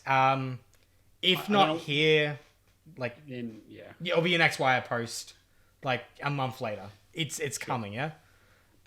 Charlotte, I'll take Alex's card. Doesn't help if you're not on the fucking podcast at the moment. I'm kidding. So yeah, the Game Pass Family Plan. I'm thinking at least one acquisition. Yeah, probably. Yeah, I think so. They have said that they're not done, so yeah, that would make sense. So I'm gonna go for the safe bet of like always saying they need to fucking pick up a Sobo. That would be my guess too. Yeah, like Focus Interactive, like that. Yeah. Like what? So, like I'm so shocked that they haven't done already. Like Microsoft Flight Sim, like, come on. Yeah. And they obviously like that studio is gonna work on Microsoft Flight Sim for like fucking ages. Like it's gonna be it's an ongoing project, ongoing live service kind of game. Other than that, I'm trying to think of what other studios that they could pick up. I had an idea of another one the other day. I mean, that I was pretty sold on. I mean, Square did just jettison a shitload of Western developers that are probably looking for a parent. Yeah. Like, but to be fair, if they would have done that, they would have sold them, Well, that's the other thing we haven't even touched on. We'll probably cover next week. Embracer Group. The $1 billion stake in that. $1 billion stake. Actually, I'm not sure if it's $1 billion. The Square Enix stake. Yeah, the weird Square Enix thing going on. Yeah, there's Saudi Arabia. Yeah. Yeah, there's a lot of interesting stuff going on. I mean, yeah, but you're right. In terms of acquisitions, it's kind of like who would they even pick? Like, obviously the dream bet is like a Sega or something like that, right? But I don't really see that happening, to be honest. I mean, stretch goals. I'd love to put Persona on my card, but I don't believe it. No, I don't believe it either. I mean, I would put maybe having Persona getting ported. I think it's a maybe. I think that that would probably be on my bingo card. But in terms of an acquisition, I'm not going to say who it would be. Right? I think there probably will be an acquisition, but I think it'll be a smaller dev. For the longest time, I thought Sega was like hit after hit after hit, and then they showed off Sonic Frontiers, and I'm like, no. As much as I love the movies, Sega are lucky to be where they are. Yeah. I mean, they have some really like fucking 2 Point Hospital, 2 Point Campus is going to be stellar. Sure. Those simulation games, Yakuza, fucking hand over fist for that kind of stuff. Anyway, going on to I can't think of any other acquisitions off my head. I immediately always go with Sobo because it's just like why not? Seems to make sense. Yeah. Info on the Xbox Stream Stick. I think like with Samsung, we've already basically seen that, so that's pretty much a given. Yeah. Even if it's not anything big, it's just like we're working on it, kind of. Yeah. Like a short update. That's I guess outside like it's still game news, but Activision Blizzard games on Game Pass. I think as time goes on now, we'll start to see. I don't know if they'll announce it here though. I think it's too early in the deal. I think we might see like one game to maybe. Kind of like, I could see something like Modern Warfare 2019 going on. Getting a I think that like the fact that they're going to be releasing the new one at the end of this year, I don't know if they want to bring attention to the old one at this point. But if you get people interested now, when it launches late October, do a 3-month deal. Maybe, but I feel like that with how bad Vanguard is, I think they just want to shut the fuck up for a little bit. That's why I said 2019. That's why I said Modern Warfare. We both love that one. I know. I mean, I love that game. It's a great game, but I don't know if they want people thinking about that game anymore. But anyway. Yep. That's only because like I thought that was just going to be like that one. Deathloop Xbox date guarantee. Yep, definitely. Yep. Forza Horizon 5 DLC. We've already seen the leak now. Yep. We already know it's going to be Hot Wheels. We know that's happening. Todd said like, aren't you a bit bummed because it's going to be like the same thing? And I'm like, no, fucking Hot Wheels was one of the best DLCs for the Forza Horizon series that there's been. Give me it's a little bit of a shame it's not something new, but I still think there's a lot they could do with it. I mean, like, look, I'm not going to achieve the goal of getting Hello Kitty. It may as well be Hot Wheels. I mean, they could have gone with Gundam. That would have been great. Gundam cars. I would have played that. I don't know, something like because like Transformers. Hot Wheels is kind of, exactly. Like something weird, like Transformers would be perfect. Yeah, exactly, something like that. But whatever, it's fine. I think it'll be great. Yeah, I think it'll be fine. I mean, in terms of five's kind of been like a backstep for me in terms of the series. So I'm actually really excited about Hot Wheels. Mm-hmm. Be very interesting to see what that other supposed leak about the hybrid of like Tokyo, Chicago, and there was a leak like a few months back saying that there was meant to be like a hybrid like Tokyo kind of drift. Oh, DLC. Okay. It's like Chicago's city network, Tokyo's in some other city, I believe. Definitely Tokyo involved. All right. That Cuphead DLC, I would say, is definitely a given. It's already, maybe something about Cuphead show, but I doubt it, seeing how small I wouldn't say so. Kojima game, which leaked. Yeah, I mean, I think so. I think realistically, like the rumor was that they had an exclusive deal with Microsoft. So I would say if it's going to show up anywhere, it'll be on the Xbox stage. If it wasn't at the Summer's Game Fest, it's got to be here, right? Yeah. Unless it's too early to show. Which apparently it's not. So yeah. I mean, what is it? It's meant to be like Silent Hill-esque. Yeah, like it looks like another horror game with a flashlight. So whatever. Great. Interesting. Plague Tale 2 footage, I hope. Yep. Yeah, I think we should see some gameplay at this point. Yeah. It's getting relatively close. It's just it seems weird that we haven't. Yeah, I guess it's another. I think it's another one of those pandemic things, right? It's just that everything's been delayed, and so they just haven't had the time. So yeah, Outer Worlds 2 update. I'm not sure on gameplay. I feel like they indeed. I mean, they showed that cinematic trailer last time, making fun of cinematic trailers. So I feel like they kind of need to bring something this time. It just depends on like how, like much further. Like I think Fable and that kind of stuff. I don't have Fable on my card because I don't think I believe it's quite there yet. I would have Fable on my card. If they have to talk about it at least. It needs to be. I feel like they. They didn't talk about it last year, right? So it's like. Yeah, but they showed off the trailer last year. That was the year before. Was that was 2019. I'm pretty sure, yeah. I thought it was last year because we had the trailer shown off at the start of the year when they had the Craig fiasco. That was the end. That was the end of 20. Started. That was the end of 20. That was like November 2019, I think, right? Wasn't it? It might have been 2020, actually. Maybe. Maybe you're getting your years confused, but maybe I'm thinking like 2020. I don't know. When did this come out? See, the only reason I'm like a little bit sketchy on Fable is like it was July 24th, 2020, so it was 2 years ago. Okay. We haven't heard anything about it. It was a cinematic trailer that was like a minute long with a fairy getting eaten by a fucking frog. As much as I love Playground games, as much of the like one of like the top of the top for me in terms of game devs, we're dealing with new staff coming in, working on team synergy, working on that kind of stuff. I agree, but you have to have something. I don't know. I'm not saying they have to do a full 30-minute gameplay demo, but they got to show something off about what the fuck the game is or even looks like. I'm not sold yet, just because we have games like Starfield, Redfall, that we want to be seeing gameplay for now. We want to be. I mean, you're right, but this is like an hour and a half long show, right? Yeah, but is it going to be the kind of show that we show off like, hey, because we're starting to ramp it up, like we're on the tail end of COVID, we're starting to ramp up stuff. We've got so many games now, but some are like 2024, 2025 projects. Oof. And some are like we're meant to be released this year, but it comes out. I mean, like you don't announce anything that's not coming out in 2023 at this point. Yeah. That's what I'm saying.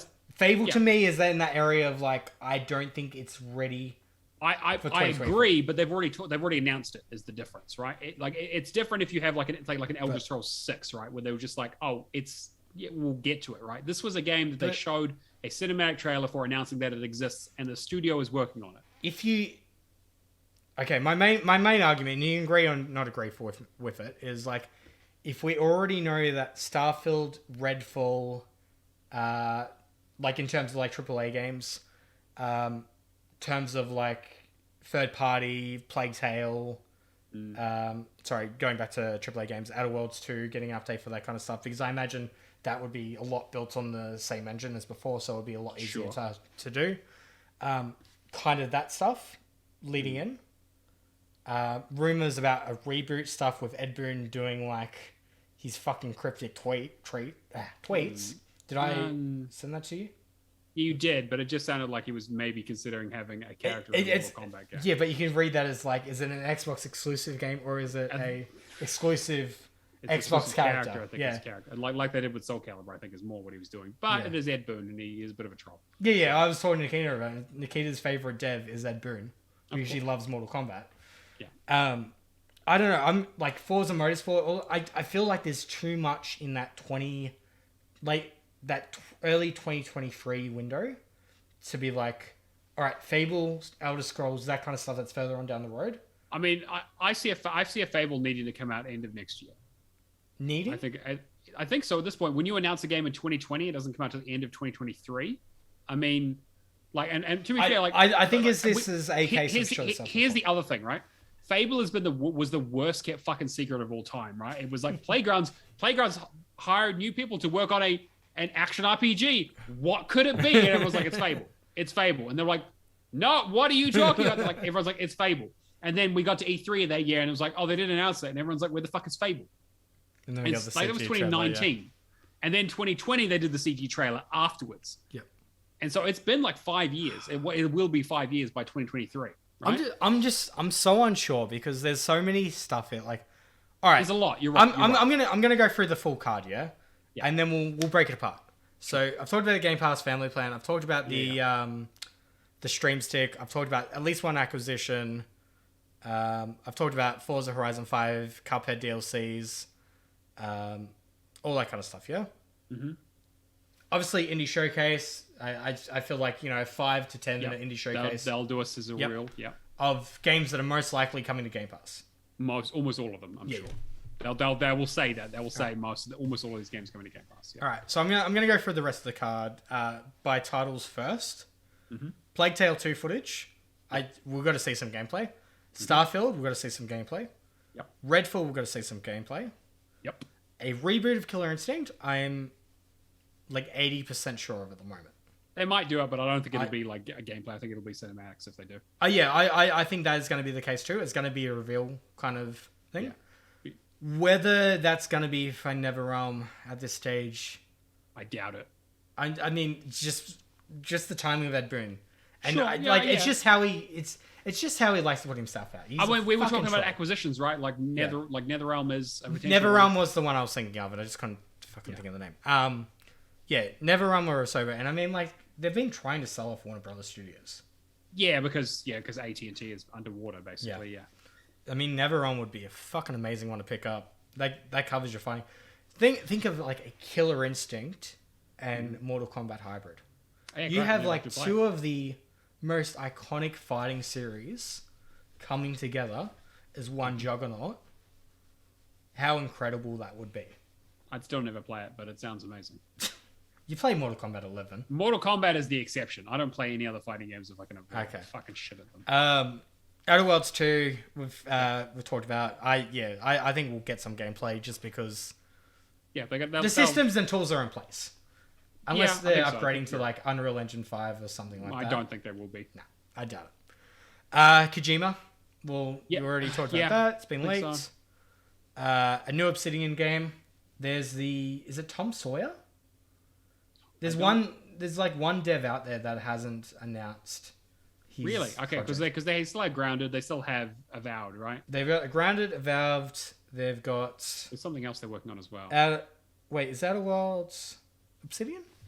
No, Outer Worlds... yes, you're right, it is. Yeah. So I think that's... I think there's 4 projects. I don't know if they'll announce the other one if they're... Well, I mean, Obsidian's big. I mean, hey, if they come out and say, hey... Fallout New Vegas 2, then sure. Then fucking people will be like, yeah, exactly. Those are fucking minds.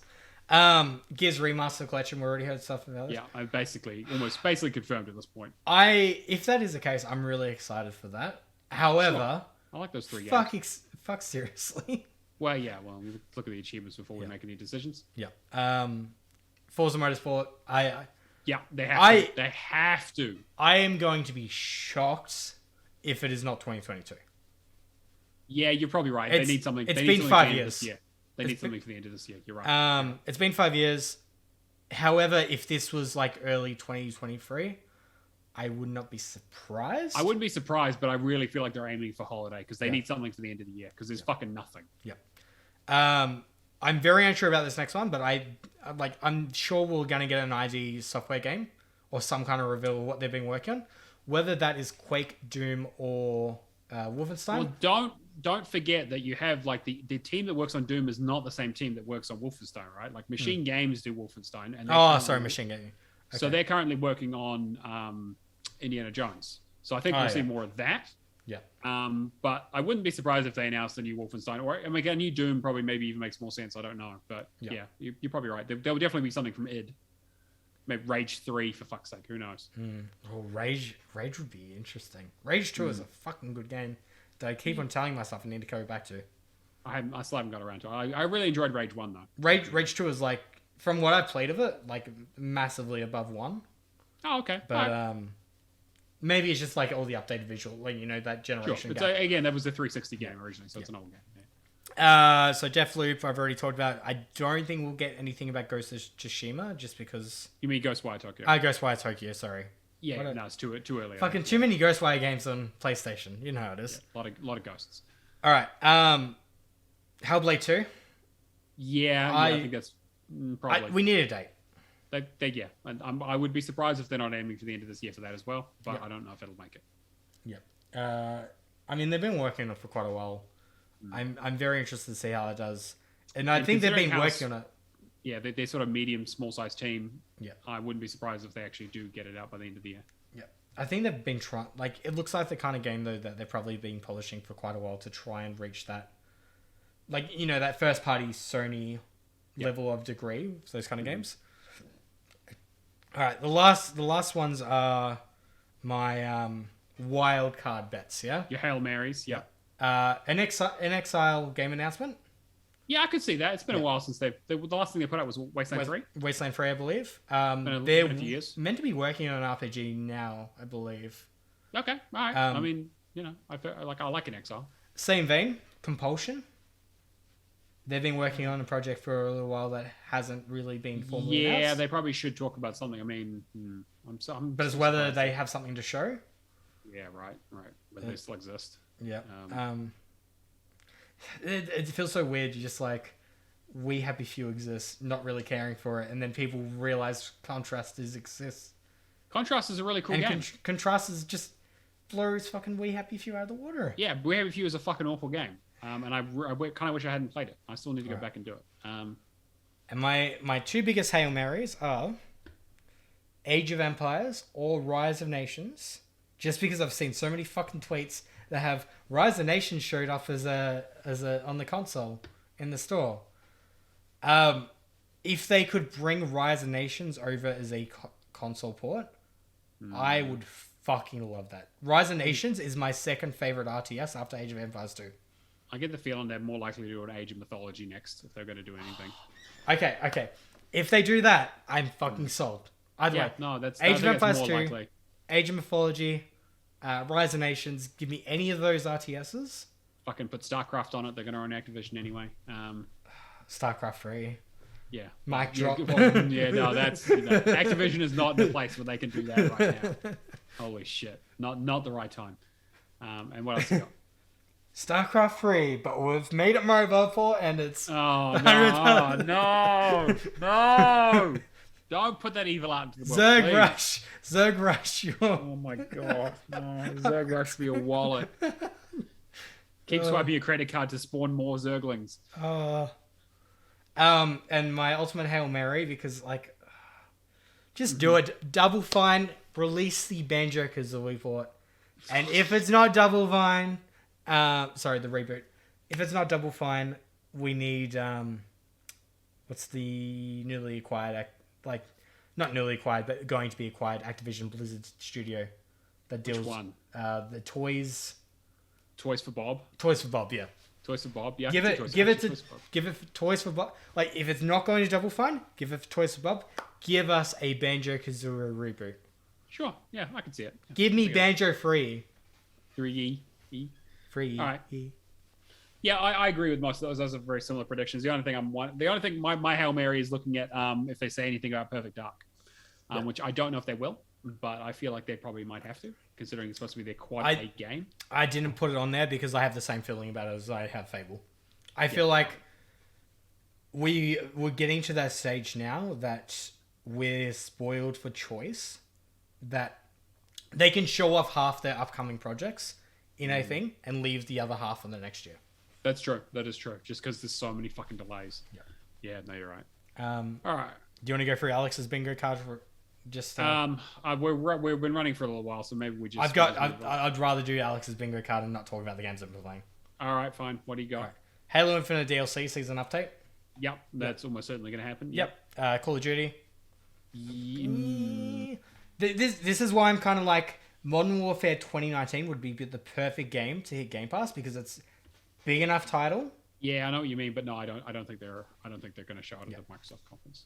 I mean that's a little bit of a fast stretch, but yeah. Warhammer game. I mean, well, they already did. Summer Games Fest. Yeah, Summer Games Fest already, so it kind of works. State of Decay 3, which Phil has gone on the record as saying is the game. It's the one game he's most excited to show off. Sure, then yeah, that's probably Undead Labs have probably been working on that for a fair while. It's been a while since the second game. Yep. Forza Motorsport, feel like guaranteed. Saints Row, I'm not so like it's got. No, I don't think so. Considering they already showed off what they're going to show off. To be fair though, that game does come out in August, so like maybe it might not be a bad idea. Yeah. Cuphead DLC, guaranteed. Yeah. Fall Guys. Yeah, I don't think so. Maybe Indie Showcase. Yeah, I think it might get in the sizzle reel, but I don't think it's going to have any time on it. Yeah. Pump for xCloud of fun. Martel in chat just says, "Pump for xCloud have finally come to New Zealand, Shadow." Fuck you, you're New Zealand, Shadow. I'm Australian. Shadow. Well-known Kiwi. Shadowless Edge. Anyway, eats your yogurt with your cake. Oh, for fuck's sake. Deathloop guaranteed. Hellblade 2. I feel like strong bet. Wolfenstein 3. That's See, I'm still not sure on. Yeah. Marcus Phoenix Collection. I'm interested to see whether Gears of War like guaranteed is coming out. Whether it's going to be 1, 2, 3 and Judgment. I think it's going to be only 1, 2, 3. The rumors that it's going to be called the Marcus Phoenix trilogy. Yeah. So they're going to be just pretending Judgment didn't happen like most of the rest of the world. Yeah. Forza Horizon 5 DLC, which confirmed. Starfield. Yeah, they have to. Yes, 100%. If they're delaying it, they got to show something. Sea of Thieves. I mean, it is one of their biggest propies, so I it's funny that none of us said Everfall or whatever. The other thing that I still like. They don't even know what the fuck that game is. Wasn't there something recently that was talking about the scope of? Well, they had to Fable? basically restart it, right? Yeah, like I think. I'm not bashing the UK devs, but I feel like some of those games, they're managing their scope, which is a totally normal thing in game dev. Sure. That we just they're not going to see him yet. No. Oh yeah, Prime Ministers. Nudity Studio acquisition. Yeah, I think yes. I don't know whether it will be like start or end of the show. That's something we haven't discussed either. Whether we're gonna like be immediately hit with like bang this massive hit. Maybe. I think Starfield is going to show off Starfield will be the first thing that gets shown off. Yeah, I think so too. Yeah, that's what you open the show with Starfield. Yeah. Yeah. Atomic Heart. See, no, don't think so because of the delays and the Ukraine stuff. Yeah, I don't think so. That and Stalker 2, I'm kind of like really iffy about. Same thing. Yeah. Like even just Replace was also at Games Fest in terms of like, hey, they were meant to do a trailer. They're Ukrainian, Belarus devs. Obviously, a situation going on. We still want to give them a spotlight because of the game. And Plague Tale sequel. Yep. Banjo-Kazooie. I'm fucking hoping. Fingers crossed. Redfall. Yep. Outer Scrolls. No. Yeah, they're not even going to talk about it. No, not when you're delaying the game that's going to come out before they even start development on the next one. Yeah, no, it's not. Doom. Yeah, I would say Doom is probably more likely than anything else in terms of like that side of Bethesda. Okay, in terms of I mean, like in terms of timeline, like Wolfenstein 3 makes more sense, but with Machine Games already on another project, that I'd say it's more likely to have a Doom. Martel says Killer Instinct 2. Guest character 2. Give me Killer Instinct and give me a Banjo-Kazooie character. Sure. Yeah, I was gonna say exactly. Yeah. How sad is that though? That like just these days, that Smash is still relevant in Banjo-Kazooie, so relevant in Smash and nothing else. No, that's fucking anyway. And Stalker 2. I think it's delayed. I feel like it's going to be delayed again, which I'm really like. I really want those Metro Exodus kind of games. Go back and you still need to go back. I need to go back. Yeah, 2033 and Last Light. So. I know. I want those new gen kind of. Fucking get back and do it. Those games are great. I did them recently. And the last thing that I want to touch base on, GoldenEye 007. Yeah, I think that's 100%. Now, if this gets shadow dropped, which I think this would be a fucking amazing game to shadow drop. I think so. Get somebody up there that's been big at Rare, like being. No, doesn't fucking get Pierce Brosnan himself to come out and do it. It's fine. He's doing the Black Adam movie. He's around. Oh yeah, I saw the trailer for that. I was like, he's playing fucking. He's playing Dr. Fate. I love it. I love Dr. Fate. Interesting. I know nothing about DC, so I know a little bit about DC from like Young Justice and stuff. Yeah. And all right. Yeah. The only I've said to the guys of the Xbox House, the only thing that can sway me of playing like back to my backlog kind of games is fucking GoldenEye. Yeah. You drop GoldenEye, I'm gone. It's happening, and it looks like it might be coming for Switch as well, which is probably So the only thing I'm unsure about, like, it's got to be 2 updates. Yeah, it gets shadow dropped, if not shadow dropped, like a week from FanFest kind of situation. Sure. Yeah, coming. And in which case, I will be leaving the FanFest, driving straight back home to play it. Actually, no, I can just do it on my xCloud phone there. It's exactly. Great. Yeah, they'll put it in Game Pass straight away. You can stream it. Because they do the gameplay and all that after too, because like it's a mingling kind of event. Yeah. Fucking, I would love to go from FanFest straight to like, oh yeah, and we've got like 16 consoles here, like GoldenEye play. Sure. Fuck yes, 100%. Or August 25th anniversary. No, they'll do it early if they're going to announce it at all. They'll drop it. I think they've been holding out because of the Ukraine situation. Yeah, but it's hard though. Like that, if they were originally going to release it last year, when apparently like all the achievements that started leaking, and then have the Russia situation going on, you can understand why they would be a little bit. But I mean, the game's about that game's not necessarily about that though. That's not like I know, but you still gotta. Sure, but I don't think it's. All right. Any okay. One big wild prediction. Anything that you're hoping for that like is off the table? No, I mean that's the thing is that like Microsoft doesn't really have a lot of surprises, right? They have a lot of stuff that we're kind of figuring out, which is great. I'm fine with that. I think like the big one would be like a Sega acquisition or like a Square Enix acquisition or like a larger acquisition announcement. That's the big one. Sega's my stretch goal. Just because I would love to think of RGG as an Xbox studio. That would be look, I just want Atlas games on Game Pass. That's it. Like I want Persona. I'd love to have some of the Shin Megami Tensei games if that's possible. Actually, Atlas have a lot of really interesting Japanese games that I think fulfill a niche that Microsoft is really missing out on. Not going to happen. Final Fantasy 16. I'd fucking love that. Oh, actually, yeah, Final Fantasy 7, the remake. That would be a fantastic one to talk about. Yeah, if that drops in Game Pass, that would be fucking amazing. I'll play that too. That would be fucking... Okay, that's the other game other than GoldenEye that will immediately get me to forget about back to your backlog. Fair. All right. Yeah, sweet. Anything happening with Game Pass? Yeah, I've got some. I don't think it's anything new, right? I think it's basically just the same stuff. Oh, well, I've got the 4 games that were in Summer Games Fest. So Humankind hitting console. That's going to be November 4th, later in the year. Hopefully by then the unobtainables have been fixed. Midnight Fight Express will be hitting August 23rd. That's the one that looks like Hotline Miami. Really good. TMNT Shredder's Revenge hitting June 16th, so next week. If that's got like a 6-player, like proper 6-player online co-op where we can all unlock achievements at once, I'm down to get a few people together and fucking play that. We'll see. But look, it's a tough game. Yeah. And Routine, which is coming to Game Pass, but we don't know a release window yet. In terms of games that have hit Game Pass, we have Assassin's Creed Origins and Chorus Disc Room hitting... Sorry. Assassin's Creed Origins, Chorus, Disc Room, and Spacelines from the Far Out hitting on June 7th. They just already have. Yep. They're right. Disc Room, I've seen some people in the Achievement Hunter community getting that as completion. That's Devolver Digital published. I'm really keen to check that one out. Spacelines from the Far Out looks really interesting for its art style. Talked about TMNT just then.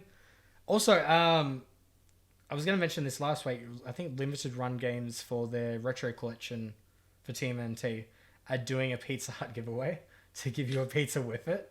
Oh, all right. Because the original Pizza Hut ad back in the 90s was like, all right, go, TMNT was advertising. Right, I see. Okay. It was just beautiful marketing blended. Right. Shadowrun Trilogy, June 21st, and Escape Academy. Oh, I didn't even fucking talk about Escape Academy. That got showed off at OTK. Oh, okay. That gives me like we were at here vibes, like to the next level. Oh, shit. Okay. So I want to either... I think this is multiplayer.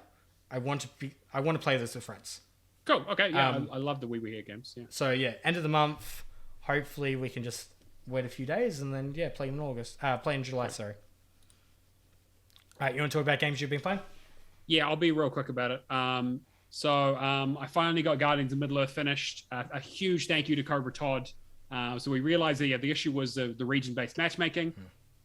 So we finally managed to get it done. He sat there for hours helping me out with it. So I really, really appreciate it, mate. Because I literally could not have got it done otherwise. I saw you sitting in a party the other day, and I was like, "Yep, they're probably working on that." Holy shit! Yeah, like we sat. It was like literally like we sat there for like 4 hours working on it straight. And he didn't get anything out of it. He was just helping me, which I really, really appreciate. So thank you, Todd. I finished up Lego Star Wars and Lego Pirates for Back to Your Backlog as well, which I'm happy to get done. Yeah, like I said, Lego Star Wars was really grindy. Lego Pirates was okay. I've been playing Marvel Ultimate Alliance as just kind of a fun backlog game that I need to work on that I started a few years ago. It's fine. It's a port of the PlayStation. It's a port of the 360 version, which is a port of the PlayStation 2 version. So it's an old game. But you just go around as Marvel heroes beating the shit out of things. And it's fun to see them because now I actually know them a bit better from now that the MCU's fucking exploded. And then Sniper Elite 4, with Mad Rocketansky away, I managed to get some help on the Authentic Plus with no saves achievements and difficulty achievements. Bond over box, I think his name is apparently the nicest person on all of fucking TA because he's just helping people with this stuff. Which is saying something. Yeah, right. But no, he was super helpful. So like he's offering to help people through that. I had a lot of trouble getting it to unlock, and so like I had to restart a save file and then copy it across and stuff. And like we sat there for like an hour or two just working on this stuff to get it. But if it works at first time, it's like a 10-minute solution. So now I can just run through the game on Recruit, which is how I enjoy it, where I just shoot people in the balls. So I'm really happy to get that done. I'll be working again like on the rest of the game once Nick gets back. But that's me for this week. Not a lot of score. I think I was in like a couple of hundred. So what about you, mate? I'll quickly go through mine. So Banjo 2E continuing from last week. Haven't really made much progress. I've done a level. Just it is a slog. Yeah. Like it's every time I just try and sit down and play it, it's just pushing back on me, and I'm just like really not enjoying it. Yeah. I think when I get to the end, it will be fine because I won't have to do like that kind of level. It's weird. You just need a hub world and paintings, and that's there are a lot of problems with the design of that game, unfortunately. Yeah. Sunset Overdrive, been playing a little bit on PC. I nearly freaked out because I thought the cameras glitched on me, but it just silent popped. Oh, okay. And because like it's Windows and that's a little bit harder to track. Yeah. Kind of thing. But other than that, I mean, same old Sunset Overdrive. I've just got to get my guns up, do that drum kind of level to max stuff out. Just bounce across them for fucking hours on end. Yep. Fucking the traversal in this game still fucking amazing, and the fact that I'm not gonna have to do a Chaos Squad this time is fucking because that's the worst part of that game. Yeah. Yep. And Black Ops 3, I've been doing it with Adrian, Todd, and Keo on Monday night, streaming it. We've pretty much... Actually, I'll go back a second. Story for this game is so fucking up its own ass. Black Ops 1 and 2 have the best COD stories. This one is just like, I'm going to interject this wire into your brain and download your memories kind of thing. And then you find out everything's fake. I'm like, sorry, spoilers, but not spoilers. Like it's very hard. It doesn't matter. Yeah. I would say like this game plays wonderfully. Like having co-op story is amazing. Having that COD kind of feel to a game, amazing. Like we blitzed through some of the missions. The first few were like a little bit difficult. The second half have been really good. There is a level that because you're basically injecting yourself into somebody else's mind. Whilst they're like, as you do that, it basically collapses their mind in on itself. So then her mind is basically half reality, half taking her back to one of the famous battles of World War II. World War II, yeah. Have you played it? No, but I've seen again. This is the one thing that people talk about with this game is like that's one really cool idea, and the rest of it's kind of shit. Yeah, it's a really cool idea. There's the White Forest kind of thing where you're just like going further and further, where the White Forest is actually a virus. But then you've got like the world collapsing on itself as like an L-shaped kind of thing where you can see it's very much a Inception. Inception, that's the movie. Yep. very much an Inception kind of idea, but at the same time bringing zombies into the campaign because you can in that kind of atmosphere. Right. Having like hold out for 5 minutes in a campaign mission with zombies, I thought was really interesting. It's just a shame that everything else is pretty shit. However, there's 2 quick things I want to address quickly. There's one mission where you just send down kind of into like this underground base to get like info. Yep. As I was doing that, I was just like, don't run ahead of Hendrix and all that kind of stuff. I'm like, that's fine. A dive, we reset because we have to, if one of us goes down and we time out, then the whole squad gets wiped. And we have to make it through missions without getting a squad wipe. So we restarted that mission a few times. I'm taking it really slow. I'm basically walking with Hendrix. I go right path instead of left. Fucking massive ass boulder just falls on me. And then Adrian is just like, I fucking told you not to rush ahead. Just like, they all start giving me shit. I'm like, watch the stream. It's Standing fine. right next to him. I'm standing right next to him. I just got crushed by a boulder. That's so funny. Anyway, we played for a bit. It was actually a really good night. And then the last half an hour, we're just like, you know what? Let's fuck around in Newtown. Let's, we don't ever really get a chance. Like, we've done the achievement hunting aspect. Let's fuck around. Imagine playing a video game. Let's play some free for all just the hell of it. Do some gun game kind of thing, yeah? So Adrian's fucking goat when it comes to COD, yeah? He's just incredible. Only other person probably better than who is Shadowed Sly. So yeah, we're going around just using specialists and all that. I do the ice map. I can't remember what it's called. Walk into a church. I think Adrian's is shooting it behind him, so I kind of do this like the sneaky thing. Switch Purify, get a flamethrower around, try and hit him. I walk outside. I always run with UAV, counter UAV, and care package. Right. Just because I want to always be able to see where people are. I want to make sure they can't see me. Yeah. And then care package is just random, like, give me anything, yeah? I call down the care package, run back in the church because Adrian is shooting me and obviously has, like, a little bit of a better distance weapon. I go back inside for, like, 5 seconds. I run back outside around the corner, come back, try to surprise him. I get crushed by my own care package. There is clips on Twitch and TikTok of it. It is fucking amazing. It's very funny. It's just the timing of it, and I just couldn't help but like just fucking laugh, cry. That's great. That's fantastic. But yeah, those are the main 3 games I've been playing. I'm hoping that things go back to normal a little next week, but it is also Next Fest, and Next Fest is busy, so probably going to be doing that. Yeah. And I'm traveling next week as well, so and we'll be recording our next episode early, so I don't know. And it's Charlotte's birthday and fucking everything. So yeah, we'll see what happens. But it's probably we'll have lots of news to talk about next week. At least. Wednesday podcast will be poggers, as the Twitch streamers say. Jesus Christ! All right, let's get into our community questions. We've got a couple of them this week. We got Mr. Natolinator himself asking, what's one game that you're most looking forward to playing in your backlog, and what's one game you're maybe not looking forward to? You know what? I want to do more Need for Speed. I've been hooked on it now, and I'm pretty sure he's hooked. See, that's funny because that's my answer for the other one. Is that because I didn't talk about it in my games I've been playing, but I put in Hot Pursuit just to kind of remind myself. Hot Pursuit's fine. It's very tight time. It's really tight, and playing it on the 360 is like it's like visually it's fucking hard to discern what the fuck is going on. I know it's not going to be like any advantage to you now, but like as things were getting phased out, you should have got a Cronus Max, and you should have made sure that your Xbox One controller worked on. I mean, I have a Titan. I can use it. Oh well, do that then.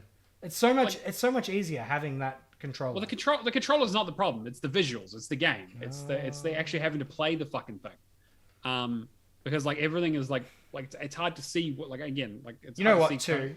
It's also your mentality, because I know I'm the kind of person that will continuously do something until I get it. Whereas I won't do practice I will to an extent, but driving games are where it's like something it just feels like a waste of time to me. Yeah.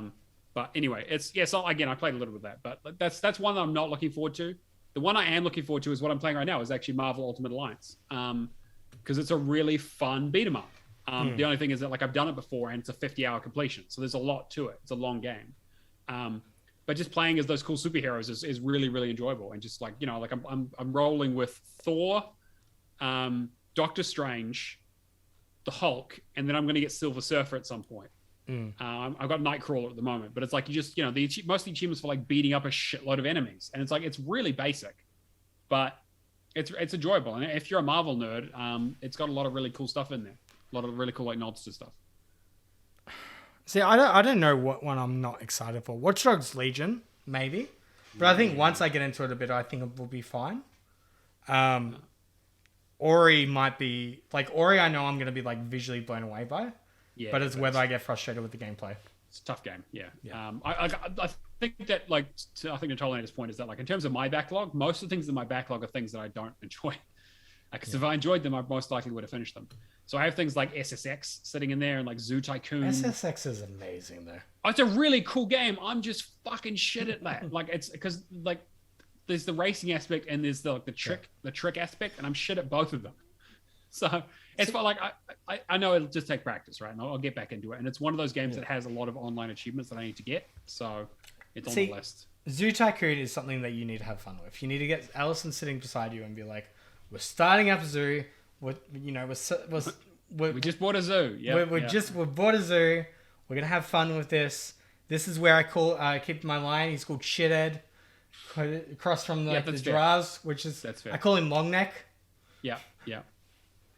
Like I don't know, just be absolutely those strains. Those strains would be good at snowboarding.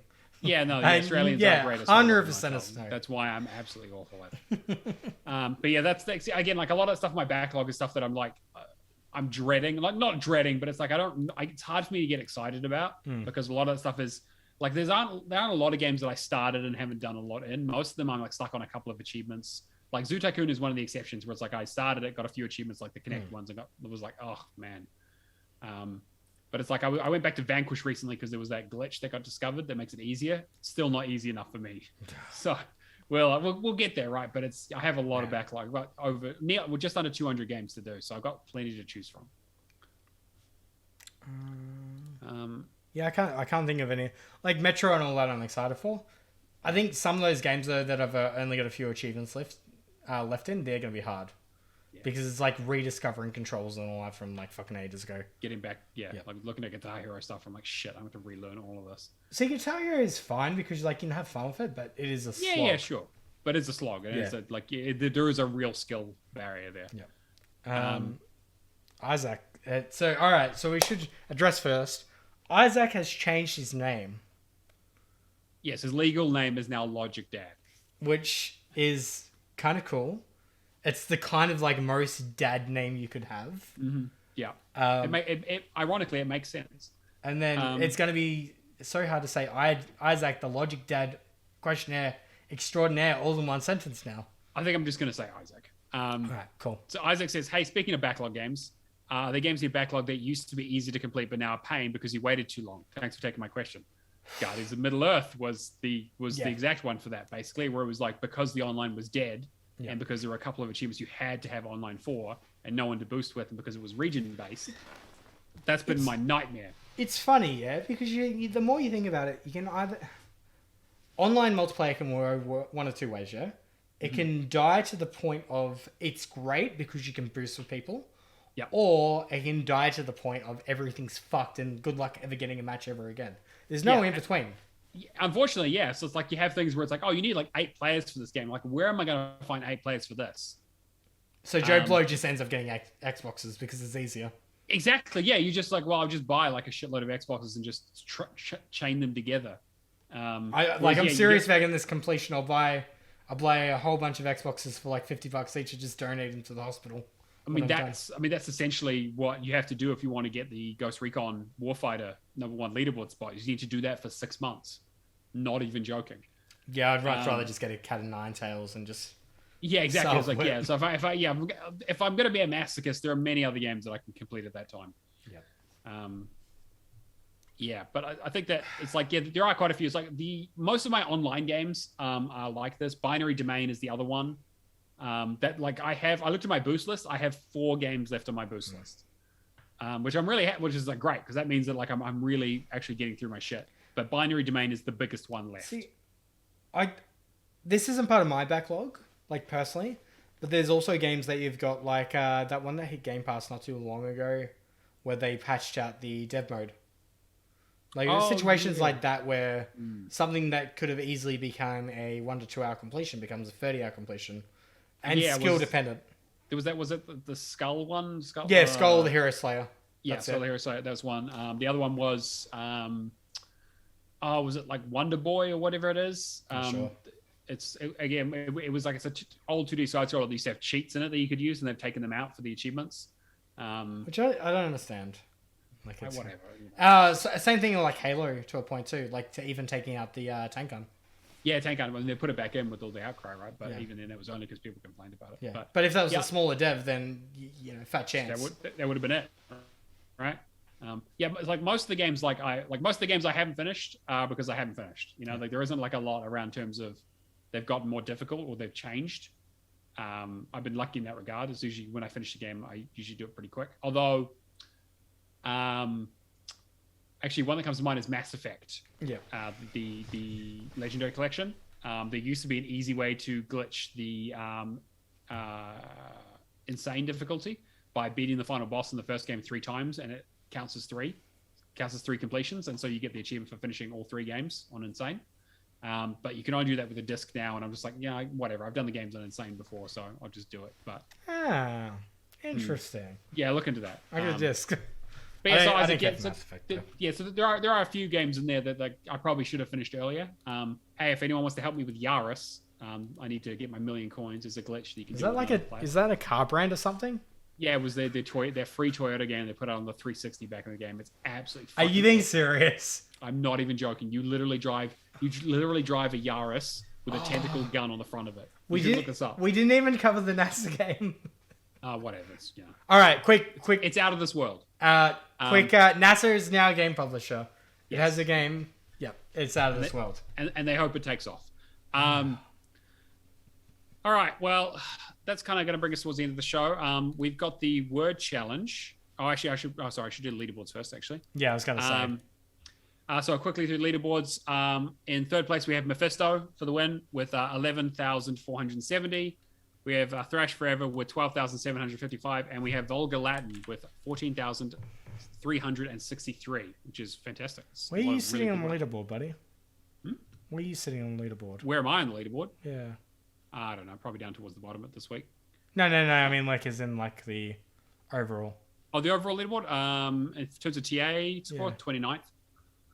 I meant, like, in terms of, like, Oceanic. Oh, Oceanic, number 1. Okay, but I was interested in, like, the gap between you and Jeremy. I'll look at it now. It's about 60,000. 70,000 points. 70, okay. All right, cool. And then we have our completion shoutouts as well.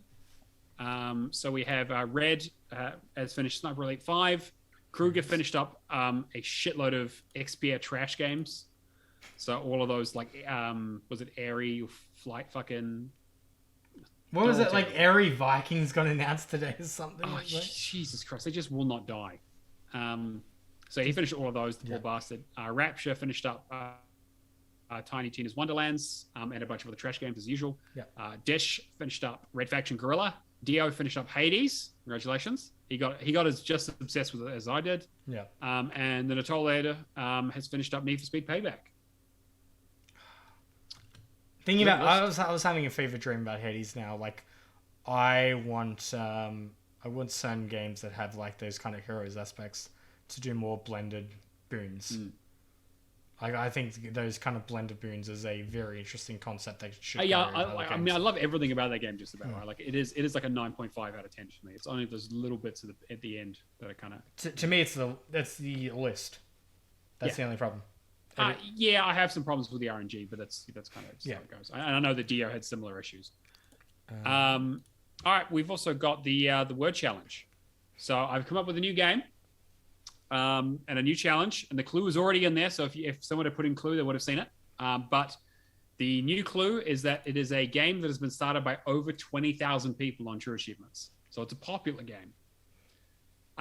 That's it. That's all you're getting for this week. If you don't know what the word challenge is, we have a channel on our Discord where you have to guess the game that I come up with. If you get the title correctly, a gift pops up and you win $20. Simple as that. So get it. If you're not on the Discord now, come say hi. It's basically where we all hang out. Discord.io/HallofGamers is the place to see us. We talk about the podcast. We talk about serious stuff. We talk about memes.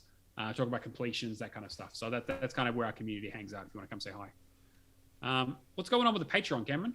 Yeah, so Patreon, apologies to everybody before, but I hadn't updated the card from, the poll from last week. That is now up. So we had best month ever drawn last week, which I am still waiting for the winner to... Mark B. Mark B won last. Yeah, just waiting for him to come out and approach. Message me. That's the rule now. You got to message me. Got to listen to the podcast. Anyway, the Patreon draw is now up for June. We have 4 games, which recently come out. Unexplored 2, Wayfarer's Legacy. Looks really interesting. Soldier's, which is like a kind of pixel art 2D side-scroller. Cow the Kangaroo, which is a Aussie game about kangaroos by Swedish developers. All right. Makes perfect sense. Cool. And Moolander, which is cows, but they're out of this world.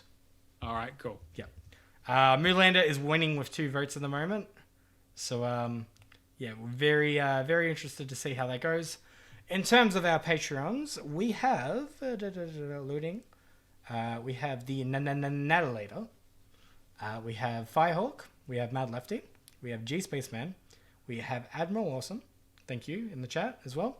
We have Odrin, Keo, Crabbertod, Heavy Moogles, Kung Fu Skills, Hack and Pone, Cavalier 07, Old Mate Clown, Mark B, and Mick the Loving Legend. Thank you guys for your support. Without you, we would not be able to run the show and the competitions that are associated with it.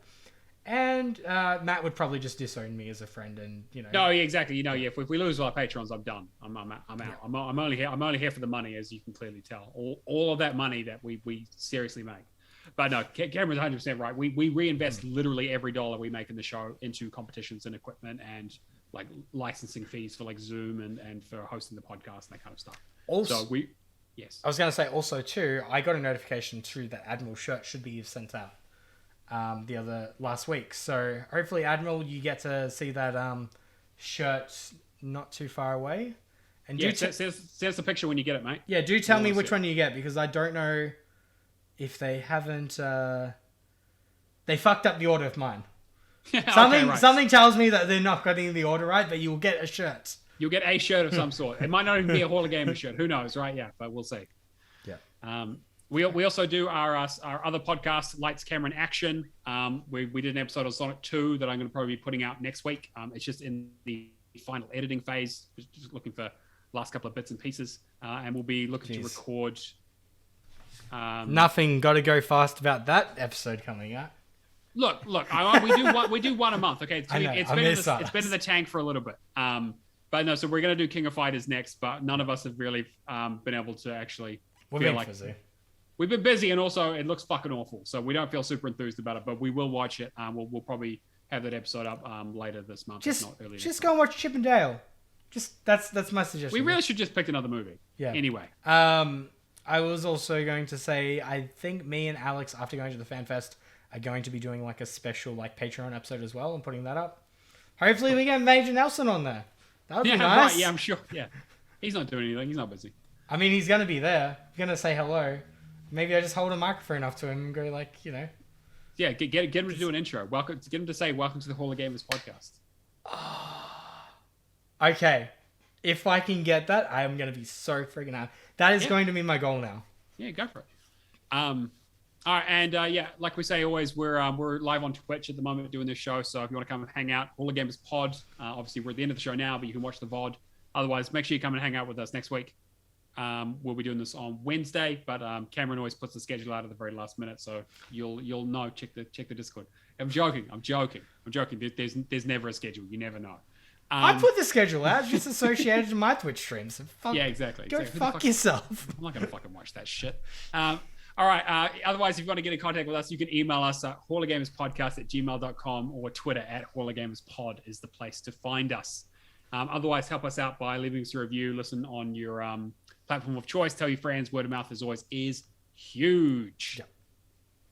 And as always, you can write in questions. We've got a channel for them on the Discord. That's the best place to come and hang out. The Discord is really the coolest place on the internet. So come say hi.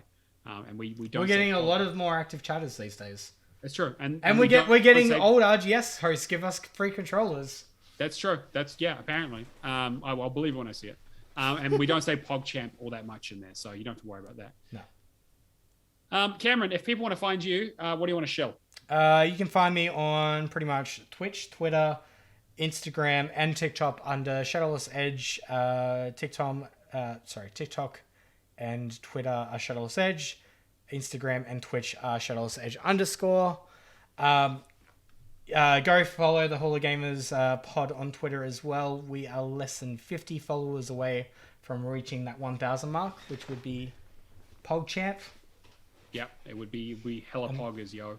Yeah. No cap. No kids. Never have we used PogChamp outside the episodes. No, absolutely. But the problem is you say these things ironically, and then you start saying them not ironically. So I'm nipping that in the bud right now. It's like people using peace as an outro, right? Yeah, exactly. Peace, but I'm diggity. I was gonna say though, go follow. When we reach 1,000, maybe we'll do a special giveaway. Maybe not. We'll see what we can do. We'll see if we have any fucking money. We'll see. We'll check the Patreon account. To be honest, we'll see. And for Charlotte, she's in the chat. She's not on the episode this week, but if you want to find her, she's Audrey Lily Char or Audrey Lily or Char with many names. She's a lot of different things. Go check out her link tree. That's probably the best place to find her. She'll put it in the chat, I'm sure, and put it on Discord. I feel like that's not as many. Fuck, if we used a fucking nickname for Charlotte, the amount of times we used a nickname for me, would be fucking here for half an episode. That's true, Mr. Illuminated Boundary.